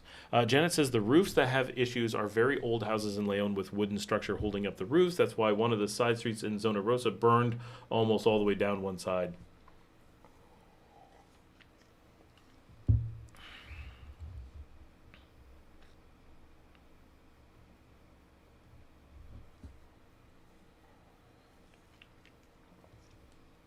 We've been on for like 3 hours, and I'm only halfway through my Hawaiian punch.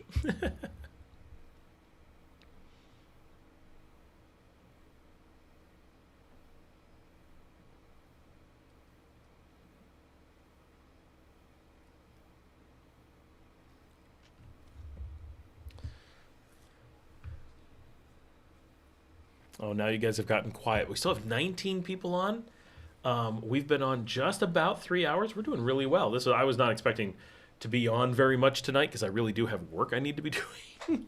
But I wasn't expecting so many people to be on, and maybe Thursdays are the wrong night. Like, have we just exhausted the people who are available on Thursdays? Why do other nights do so well? Is it just that we pick up the crowd who's like, what's going on tonight? Oh gosh, Scott's on live. Let's hang out. Like, what makes the other nights seem to now do really well and Thursdays seem to struggle? Like, I'm not sure. It's really surprising.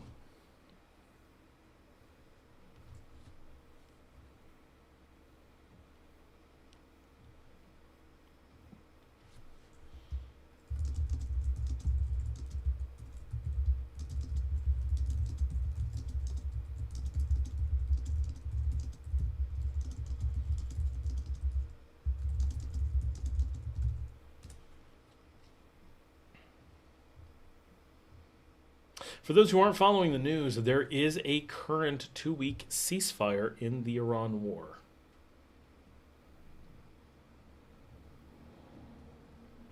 Which I doubt will hold, but you never know.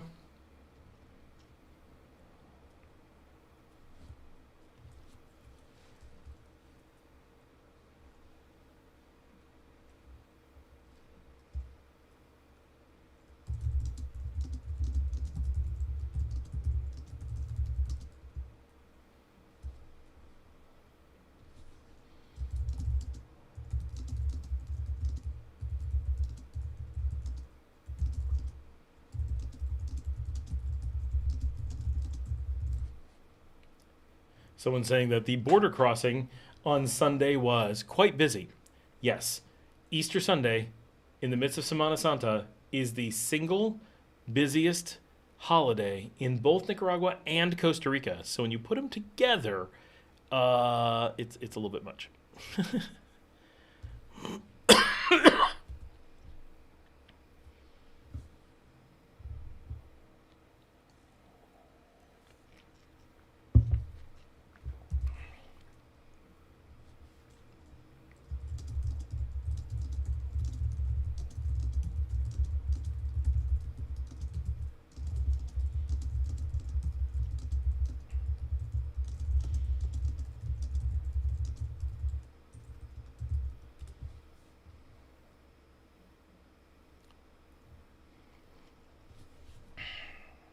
Jan says, yeah, I'm supposed to be doing a lot of stuff too. My days all depend on my class schedule, and this week I've mostly lost my voice. I was going to say good luck with that ceasefire. Yeah. Brian O'Connor says Honduras is underrated. It most certainly is. I love Honduras. I prefer Nicaragua, obviously, but Honduras is fantastic. It's got beautiful mountains. It's got great food. It's got Caribbean islands that we really can't touch, which are very accessible from here. I can actually get to them very easily. And I have friends who've been on the show who live in Utila and just take the bus up and back. It's really, really easy. Chan says, oh man, I had to do a border crossing on Monday. It was crazy. And Digital says, I love that time there. I loved that time there. Janet says, the lines for interlocals in Leon and the Nica buses, or the nice buses from Huembes were so long. Oh, for sure. Oh, Brian O'Connor says, yes, the Bay Islands, Utila and Roatan, that area. Oh, the Bay Islands? He doesn't like. I've never actually been, but I have friends that live up there. But Nicas, right? They're Nica Honduran friends, and they live on Utila, not tourists who live on Utila. Then the Nicaraguan side was fast and aligned with about 125 to 150 people to enter Costa Rica. Oh, Larry says, you missed my post earlier. Huge one-block project being built in front of hospital. Hopefully a Price Mart. I have no idea. Oh my gosh, is there a rumor that it might be a Price Mart? That would be game changer. Holy cow. I doubt that it's a Price Mart, but that would be amazing. But what are the chances we'd get the first Price Mart? We're too close to Managua. It's got to go into Esteli, I'm sure. But oh my gosh, a Price Mart? Janet says, but they had the old people line in Costa Rica. Brian O'Connor says, and Honduras, Semana Santa in Copan was cool. The ruins, though, amazing. I want to do that. I've really not gotten to do enough in Honduras. I've done Tegucigalpa a few times. I've crossed Honduras a few times. I never get to, do Honduras, which I really need to. I've got friends who are Honduran and need to go up and do some stuff. I've been meaning to. It's just been, I'm working so much these days. Right now, I have no passport at the moment. The U.S. knows, right? They're in the process of getting me a new one because it's going to expire. It's just how it works. So I'm currently in a 2-month no passport period. And the moment I have a passport, I need to get to Belize. So I skip the stuff I really want to see, Honduras and Guatemala, and end up just past them, which is too bad. Jan says, so I was third when I got there for old people. Oh, and Digital says, great celebration. He's talking about Semana Santa. Janet says, and re-entering was quick. Nobody going to Nicaragua. Brian O'Connor says, cooler weather here. Islands are overrated big time. Oh, yeah, I'm sure. It's very, everybody is like, oh, Roatan. They don't actually go to Honduras, right? They're just going to Roatan. That's pretty goofy in general. I mean, they are cool for sure. But my friends just live there.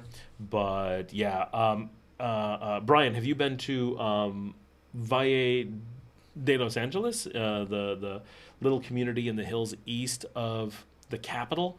Beautiful up there. And Digital says, oh, bummer. Janet says, then there were about 100 people waiting for a bus into Costa Rica instead. It's weird that it's all one direction. Like, it's the holidays. It's got to go both.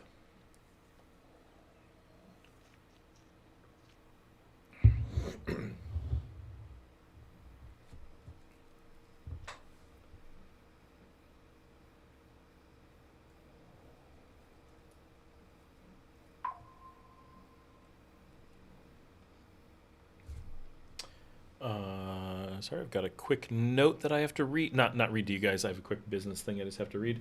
Business partner is at the airport. Might be late. May have to do it. Or may have to do it tomorrow.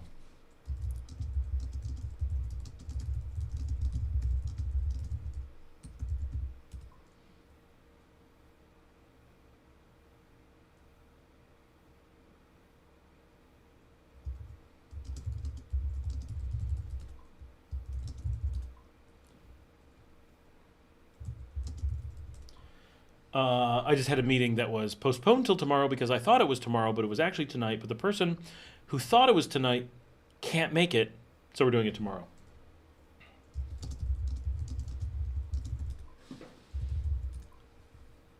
And he's watching the stream, so it all worked out. He said, I don't want you to stop your stream early in case he does not show up.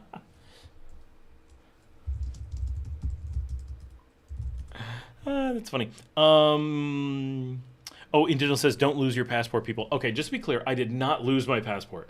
I live here full time. I cannot just go get another passport. I have to do the normal thing where you live outside the country so long that eventually you have to get a new passport. This is fine. I went to the embassy with my kids early, got them their new passports. They already have them. They're clear to fly. My wife and I went and renewed our passports. This is just a few days ago, maybe a week. And I think it was like Monday. Went great. The embassy, amazing for doing passports. I'm so happy with U.S. Embassy services for consulate. Like, I was not expecting it to be so good. I've done it twice now. They're fantastic. So kudos to those guys. Went in, did the passport thing, and what they do is they take your old passports for maybe 10 minutes, but they destroy them. They punch through them so you cannot use them because your new passports are instant. You just don't have them. So they give them back then when you're done. So if Nicaragua stops you, they know that it's a legal passport to use in country, but it's not a legal passport to leave the country. But if for some reason I was abducted and had to be taken out to sea and got stranded and then washed up on a shore somewhere, it's enough passport to get me into a U.S. embassy without a problem. I don't know what that's a weird chain of events, but whatever. And so it's enough to prove who you are. They keep that front page without ruining it, but the rest of the passport's punched through. So they know it's expired. They know they're not supposed to take it, but they know you have one on its way. So no problem whatsoever here in country if they demand my passport, which has never been demanded in all the time I've lived here, but if I did, I have it. Technically, I'm supposed to have it. Well, I'm not supposed to carry it. I'm a resident. I don't need to. But I am supposed to be able to produce it just in case. And in 5 to 6 weeks, it will arrive at my house via Cargo Trans, and it is that easy. So no worries about that. It's just, it is what it is. Larry says, that's perfect location for one. All of Chinandega would shop there. Just speculation, perfect location for one. It's true. All of Chinandega would shop there. All of Leon would shop there. I would never not be there. I'd be there every day. It would be such a problem. I'd buy everything. That would be so amazing. There's no chance we're getting a Price Mart. You're making me all excited. Um, do you know how many times we drive to Managua for the Price Mart?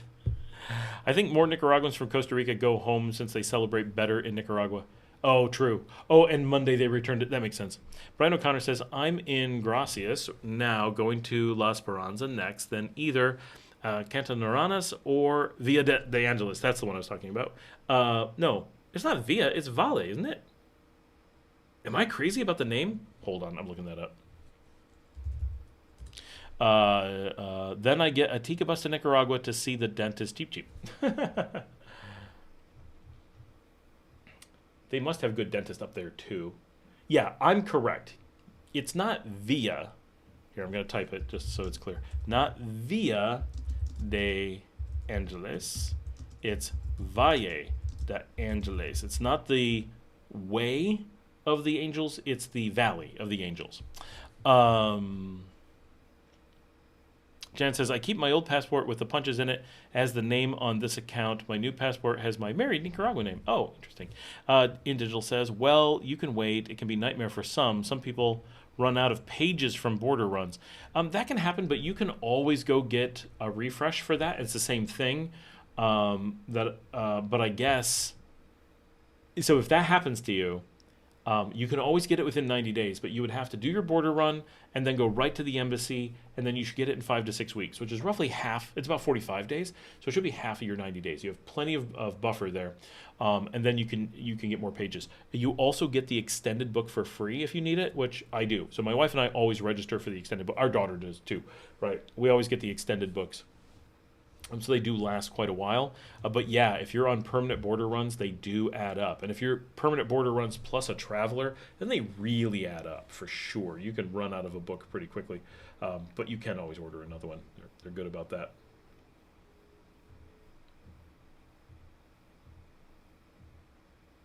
You know, Brian, what looks really good, and I've never been, but Parque Nacional La Tigre is a big forest area not too far from Tegucigalpa that looks really cool as well. There's a lot of Honduras that I want to hang out in. I really want to check it out. I want to spend time in San Pedro Sula. That looks pretty cool. I was really hoping to do that already at this point. I'm really excited about all the work I have going on. So it's a lot of really good stuff.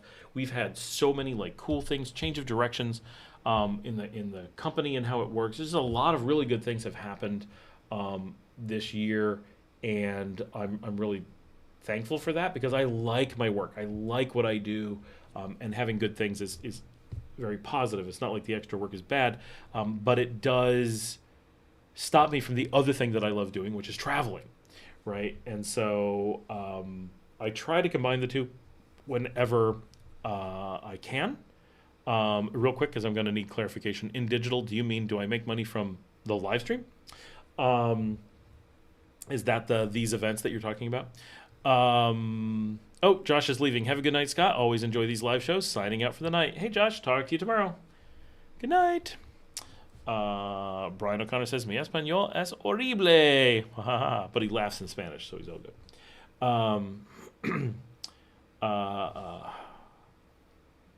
But I really wish I had like a little bit more free time, which, you know, last weekend I went to Managua and did some traveling. This coming weekend, we think we're going up to Matagalpa, which I'm really always looking forward to. Love being in Matagalpa. But then my business partner is traveling to Colombia for a while, which makes it very hard for us to travel because of the dogs and cats. Normally he'll stay with them when we're in Managua. So that's a little bit of a challenge that we've got to figure out. So we're not going anywhere for a few weeks, but we don't have passports, so it'd just be around the country. But coming up pretty soon, I do have to go to Belize. If things go well, fingers crossed, I need to go to Bolivia. But San Pedro Sula is so easy. It's just a bus ride. I really want to do it. It's supposed to be such an up-and-coming city with so much cool stuff, like cool urban, like not like attractions, just a nice city with like cool sites and maybe museums and churches and neat apartments on Airbnb to rent, which I love, right? Checking out restaurants, and I consistently like food in Honduras. That's a big thing for me. I mean, I like the food of this region, especially having lived here, but they have just enough different that I find it to be like a good variety. Um, but I've never done San Pedro Sula, so there's a lot of like it's a pretty urban center for the region. And being so close, I really want to do some exploring and see if it's good, if like my kids would like it, what kind of restaurants they have, and so forth. They hate taking the bus, which sucks because that's definitely how you want to go there. But they, um, with the mountains and the cool architecture and but maintaining such a Nicaragua sort of vibe, and then visiting friends in the islands would be cool. So Indigenous says yes, the streaming. So I make the same realistically as I do on the show normally, which is no. A normal show will make me a few dollars. Once in a while, I have shows that just explode, and they can top $100, but they're very, very unlikely. But it can happen. The only time I make anything more, like, so this live stream, given how many people, I'll be really lucky if I top $3. Like, just realistically, that's about what it makes. But there is a certain frequency on the live streams where people will donate a little bit, and so some weeks I get like 20, 30. You'll see it pop up on the stream. Like this week, no one has donated anything, and if someone bought me a coffee, it would pop up on my phone, which they haven't. I mean, they don't normally, but I can tell. Like, right, if someone was to donate money in either place, I would see it, or tip, whatever. But outside, and I don't mention it, right? You know, you guys, if you enjoy the show, you could help support us by buying me a coffee at buymeacoffee.com/ScottAllenMiller. That is the best way to support the show. I'll just pop it on for anyone who cares, since InDigital mentioned it. Buymeacoffee.com/ScottAllenMiller. Buying me a few coffees over there does make a huge difference, because really, the show makes no money. Nothing at all. I don't even know if it covers its cost. I think it does, but it's barely. I've stopped buying cameras mostly because I have a good collection. They're not wearing out or anything, but I do need sometimes to replace them. And when I do, it's like every penny that comes in from the show goes into cameras and software. vidIQ cost me like $300 a year. The music cost me like $300 a year. I canceled one of the services because I just couldn't justify it. The cameras cost me a few $1,000s a year. And so when you add it all together, it's like, ooh, this is definitely not a moneymaker in any way. Oh, we have something. Oh. Sorry, got distracted. Not related to anything. So sadly, no, it does not make any money. Not really. But when people donate, right, even if it's just $10, that really like changes the dynamics. If I was making a $10 donation per day on doing these shows, is that even close to minimum wage? No, not even close to minimum wage, right? Like this show is currently over 3 hours. I would have to get minimum wage, I would need like $24. And she says, no way. Well, we need the business plan makes you teacher and paid. Yes, I need a business plan. I mean, I do other things, right? I work. I don't need to make money from this show, but it would be nice if it didn't just break even or maybe only lose a tiny bit. It would be really nice if it made a little bit. If we could get twice as many viewers, and that's one of the reasons why the thumbs up matters, sharing it on different places matters, right? Because I have no sponsors.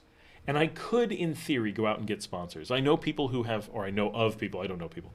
I know of people who have shows that are, I think, smaller than this, and they do get sponsors. I have no idea if they really get paid anything significant, but they do have sponsors and have ads. I don't know.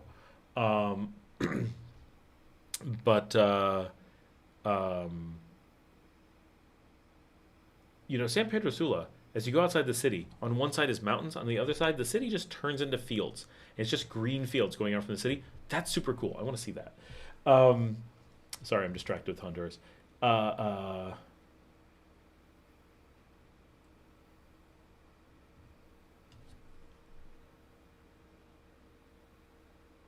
I don't like any of the situations where I would end up having sponsors, right? Like Olafly seems to be like real in wanting to sponsor the show, but they do it in a really greasy way that I would be super uncomfortable with, which is basically I have to hawk Olafly. If I was allowed to say, if Olafly would give me, I don't know, let's say $50, or it would be really great, $100 per episode to advertise Olafly, I'd be all over it. As long as I was allowed to say things like, today's episode is brought to you by Olafly, who's giving me money to tell you this, and that's fantastic. Thank you so much for supporting the show. That would be great. But instead, they don't say that. They say, nobody wants our product, so you have to pretend to be a user, and you only get paid if you sell people the Olafly. Well, I don't think it's a good service, so that's going to be really hard for me to sell. I don't think it's a terrible service necessarily, but I don't think it's something, I certainly wouldn't use it, right?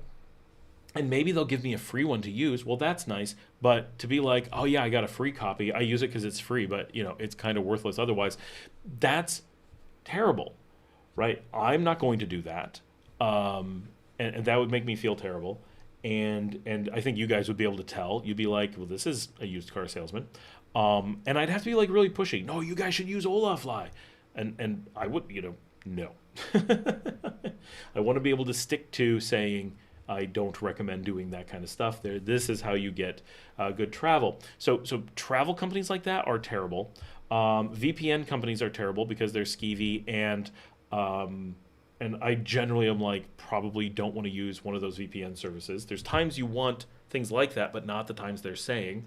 And you need to be realistic about it. And I don't want it to be like local restaurants or hotels who are not going to sponsor me anyway, so it doesn't matter. But I don't want it to do that because then it's like my content is an ad, right? Like Kara and Nate. Right, they made a really cool travel channel when they were young, and at some point they just turned it into an ad. There's nothing but ads. The whole show is an ad. Today we're paid to stay in the Marriott. Right? Is the Marriott cool? Yeah, Marriott's nice.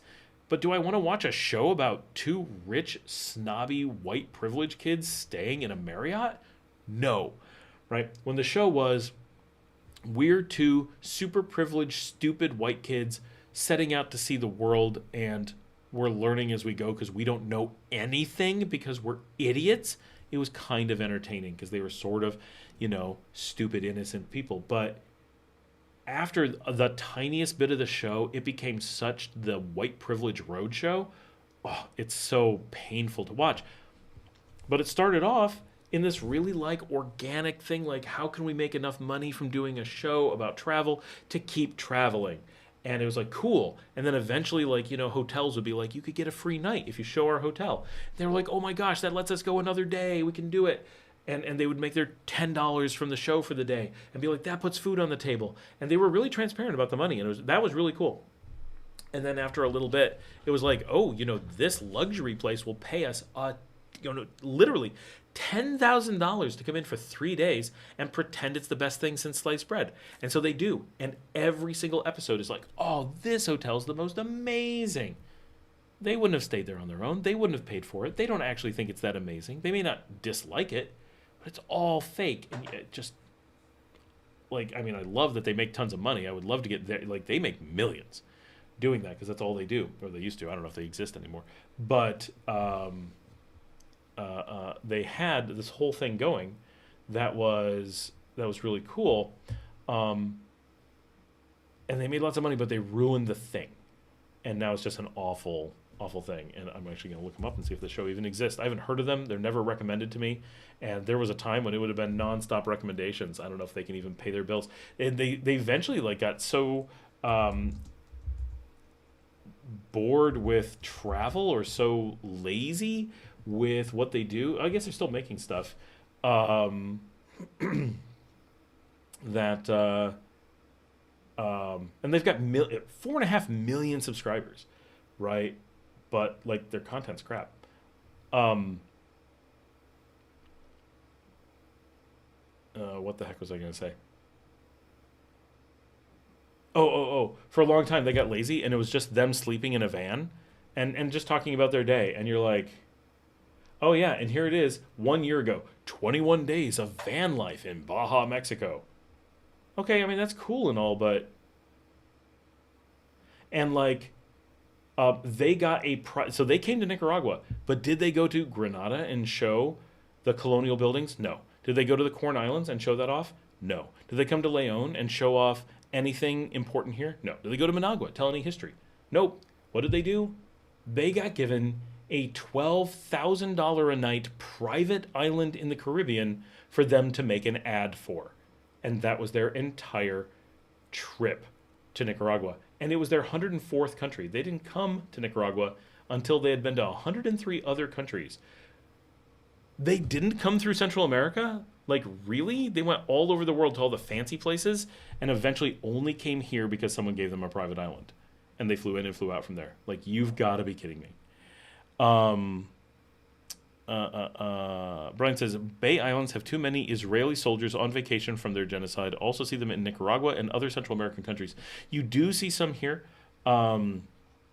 Central America is, so I learned this in 2022. I went to Guatemala and rode, so just to be clear, they're not Israeli soldiers. They are retired Israeli soldiers, right?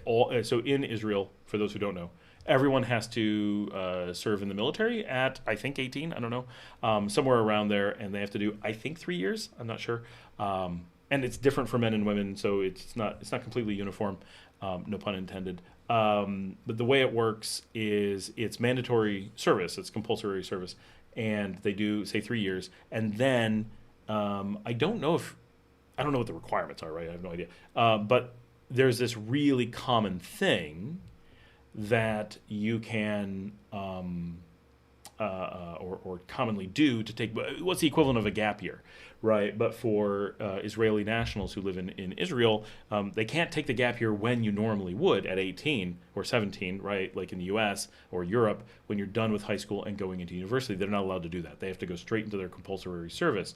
So it's very common to be exhausted from that at the end of it and want a break. And so they do this backpacking thing, much like Europeans do at their gap year, before they move on to the next stage of life after their compulsory service. One of the paths that is super popular traditionally with them is, and of course, groups do it together, right? It's a small country, so they tend to go where other people have gone, so they know where they can go and stuff.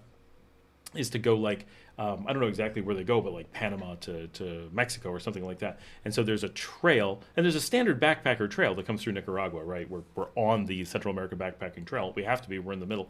And theirs is not necessarily the generic one that they tend to do, but they've got this path that they do. So I learned this in 2022 with 8 Israelis who had just come off of their service, riding the bus to Guatemala. And then when we were in Guatemala, we kept running into the same group, so we talked to them a number of times throughout the trip. And they explained like how this works and why they're all together and why they're doing this, because it seems so strange. Like what makes so many people do this together who don't know each other, right? Because they were all like, no, none of us know each other. And there was a whole bus that was all Israeli. And I'm like, how does that happen? Like, that's a small country. If a bunch of Canadians did that, you'd be like, well, that's because there's 1 million Canadians here, and they're moving from here to there, so you're going to have a bus full of Canadians. That just makes sense. But this tiny country far away doing this weird path that like seems niche to us, that's why that happens. And so if you're seeing in like Roatan or somewhere or through Honduras, they're doing the same thing. They're just on this path that goes through this region. So you will see them in these groups together, because even if they're independently do it, which tons are, they will obviously just run into each other, which is interesting. Indigenous says, you do a service, positive, thank you.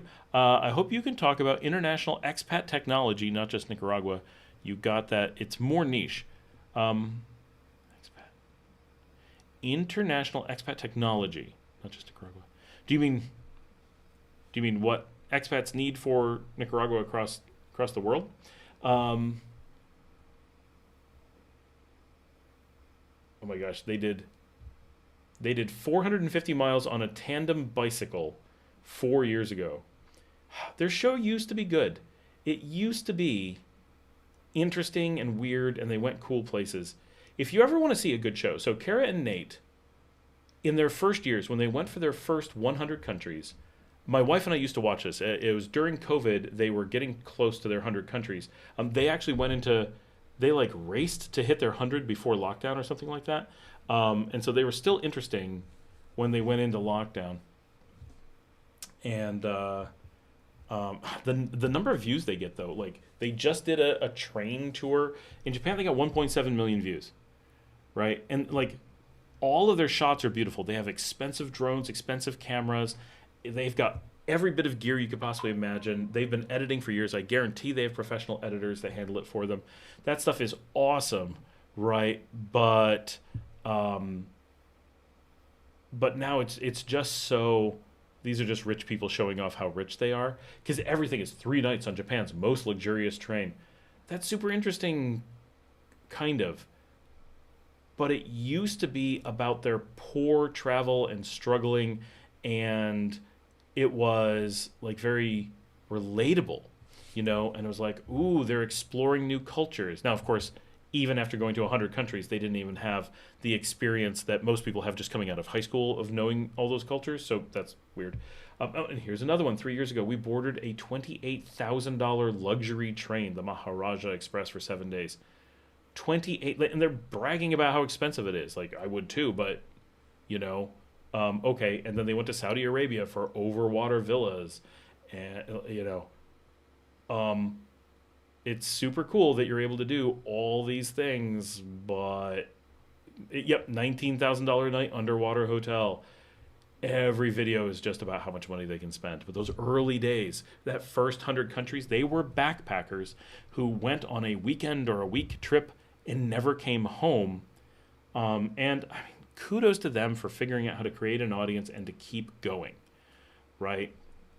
But they gave up on having kids and pets, and so there's a bit of like, yeah, I actually don't want to be them, but they've had an amazing life at doing this stuff. I wish that I could do some of the things that they do, right? Like, I'm definitely envious of tons of the things that they get to do, but they also do some crazy stuff. They do some marathon runs and stuff that you'd be like, oh, nope, that's a lot of work. I don't want to do that. And they spent years living in a van. Like, I don't want to do that. And at some point, he decided to have the world's worst porn stash. So I don't want to do that.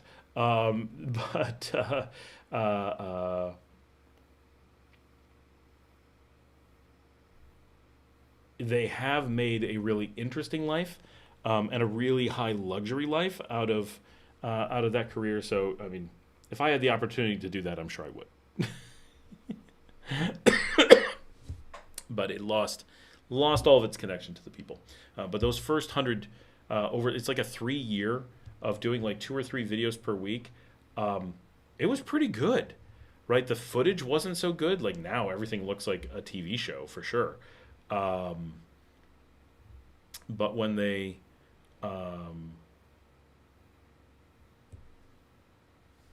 started, it was so authentic and crazy. It was good. Brian says, good night, Scott. Keep up the good work. Thanks, Brian. Enjoy Honduras. Hopefully we see you down here soon. We hit 300 views. That's pretty good for a live stream on a Tuesday. It's been a good number of people on here. The person whose shift I'm covering has never shown up. We're coming up on 6 hours late on an 8-hour shift.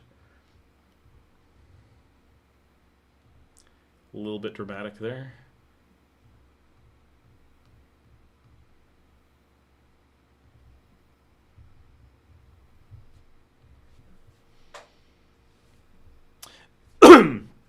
Sorry. Expat migration is trending. They need to understand using tech in foreign countries. Got it? You could write the book. Oh, I see. I understand. Kind of generic what you need to know from a tech perspective, being an expat and traveler and living abroad. For sure. And I was talking to someone today who was trying to work out of my office and like, oh, can I borrow a laptop? So I just handed them a laptop. I've got it sitting here, right? So I'm like, oh, yep, here you go. Got a spare laptop. Made an account for them, signed in, and And immediately they were like, oh, well, how do I get into, right? And they weren't prepared. They didn't know their password for anything. They didn't know what they had to log into to get into other things. And part of it was they were using Google for some things, but not Google logins. And so they didn't know where their passwords were kept. And so this is a little bit of advice that I gave that I think is pretty good advice. When I worked at Citigroup, which is a really great environment, like I learned so many simple things. Like it's not like, oh my gosh, I could never have thought of that. But I learned a lot of like practical big business things. And one of the things that they did there, and I think more people need to think about this in their personal lives as well, is that at least once a week, all staff it was obviously easy to get a pass if there was a reason you couldn't. Like, oh, my house is under construction or my water's shut off, whatever, right? My in-laws are there. I really don't want to be there. You could go to your boss and be like, nope, I can't do it this week. But without an excuse, every week you had to work from home at least one time. Had to, because they had to be confident that in case of an emergency, like a hurricane, that their entire staff would be capable of working from home. They needed it to be tested once a week. And of course, like I said, your in-laws are there and it's going to drive you crazy to work from home. Yeah, you can come to work. No one's going to be angry with you for that. You're not going to get in trouble. But the idea was that you would always be testing things out and making sure that it all worked so that you're not in this position of having a disaster and then finding out that your internet isn't fast enough at home, or it's not stable, or your computer actually doesn't work, or you don't have the right software installed, or whatever. One person having that problem on any given day, not a problem. But having that become we sent all of our staff home because of a hurricane, and some of them don't have power. Some of them don't have internet because it's a hurricane, right?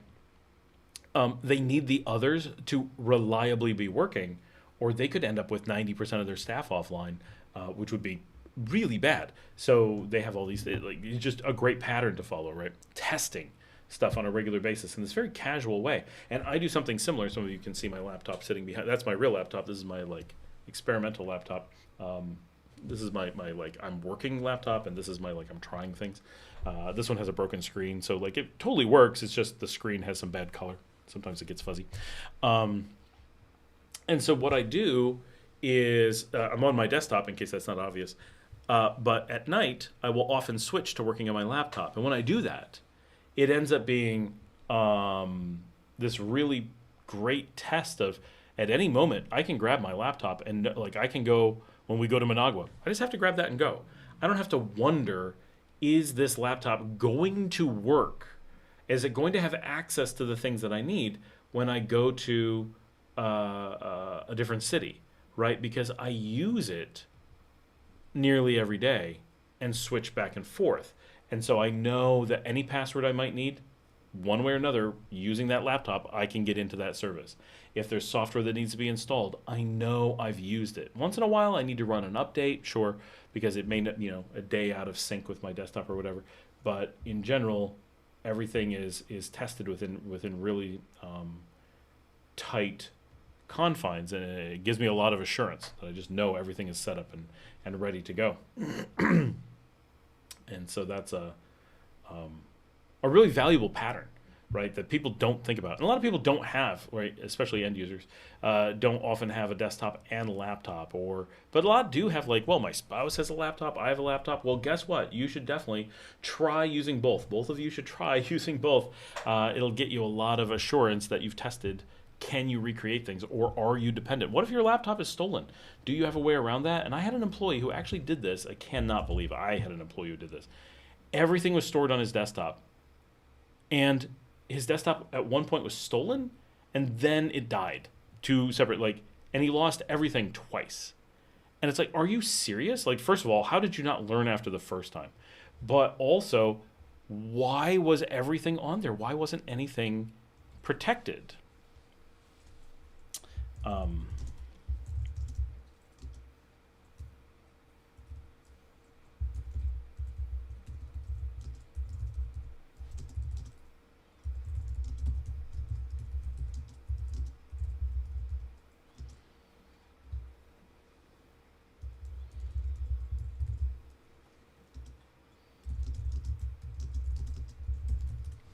Like that's just crazy. And part of it is he never moved between machines ever.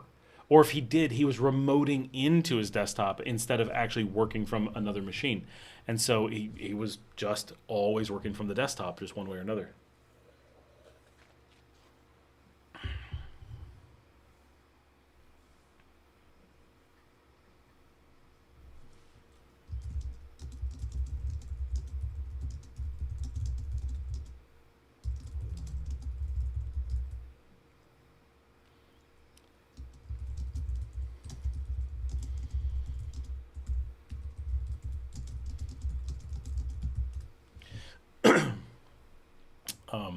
So that's a really good learning exercise, I think, in that way, that so many people need to do that. He says the customers are not end users; they will be tech savvy. Oh, I see. For more technical people who are like semi-technical and working abroad or whatever. That makes sense.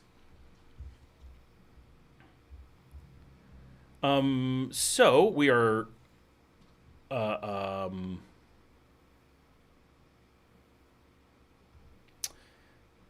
We're getting on the late side. It's after 10. It is Tuesday, not our live stream day. We've gone over 3 hours, so we're way past where I was expecting to go. And probably need to call it a night here. We're down. There's only a few people left on, so it's cool. Okay, a couple came on as I said that. But the conversation is getting slow. It's getting kind of late. It is midnight on the East Coast, and for the most part, people are dropping off. I need to work and get on to stuff, so it's a good time to call it. So I will say I really appreciate having everyone on tonight. Thanks for jumping on a Tuesday with no warning. As always, really love getting to hang out with you guys. It's been fun. We're at 3.5 hours, and we're over 300 views, so it feels good for a live stream. So thanks for joining me. Like and subscribe. Hit that thumbs up if you haven't already. Remember, you can buy me a coffee or join the community or throw a tip into YouTube. Janet's got to go too, so it's a good time to cut out. So, all right, thanks everybody. Have a good night. I will see all of you tomorrow.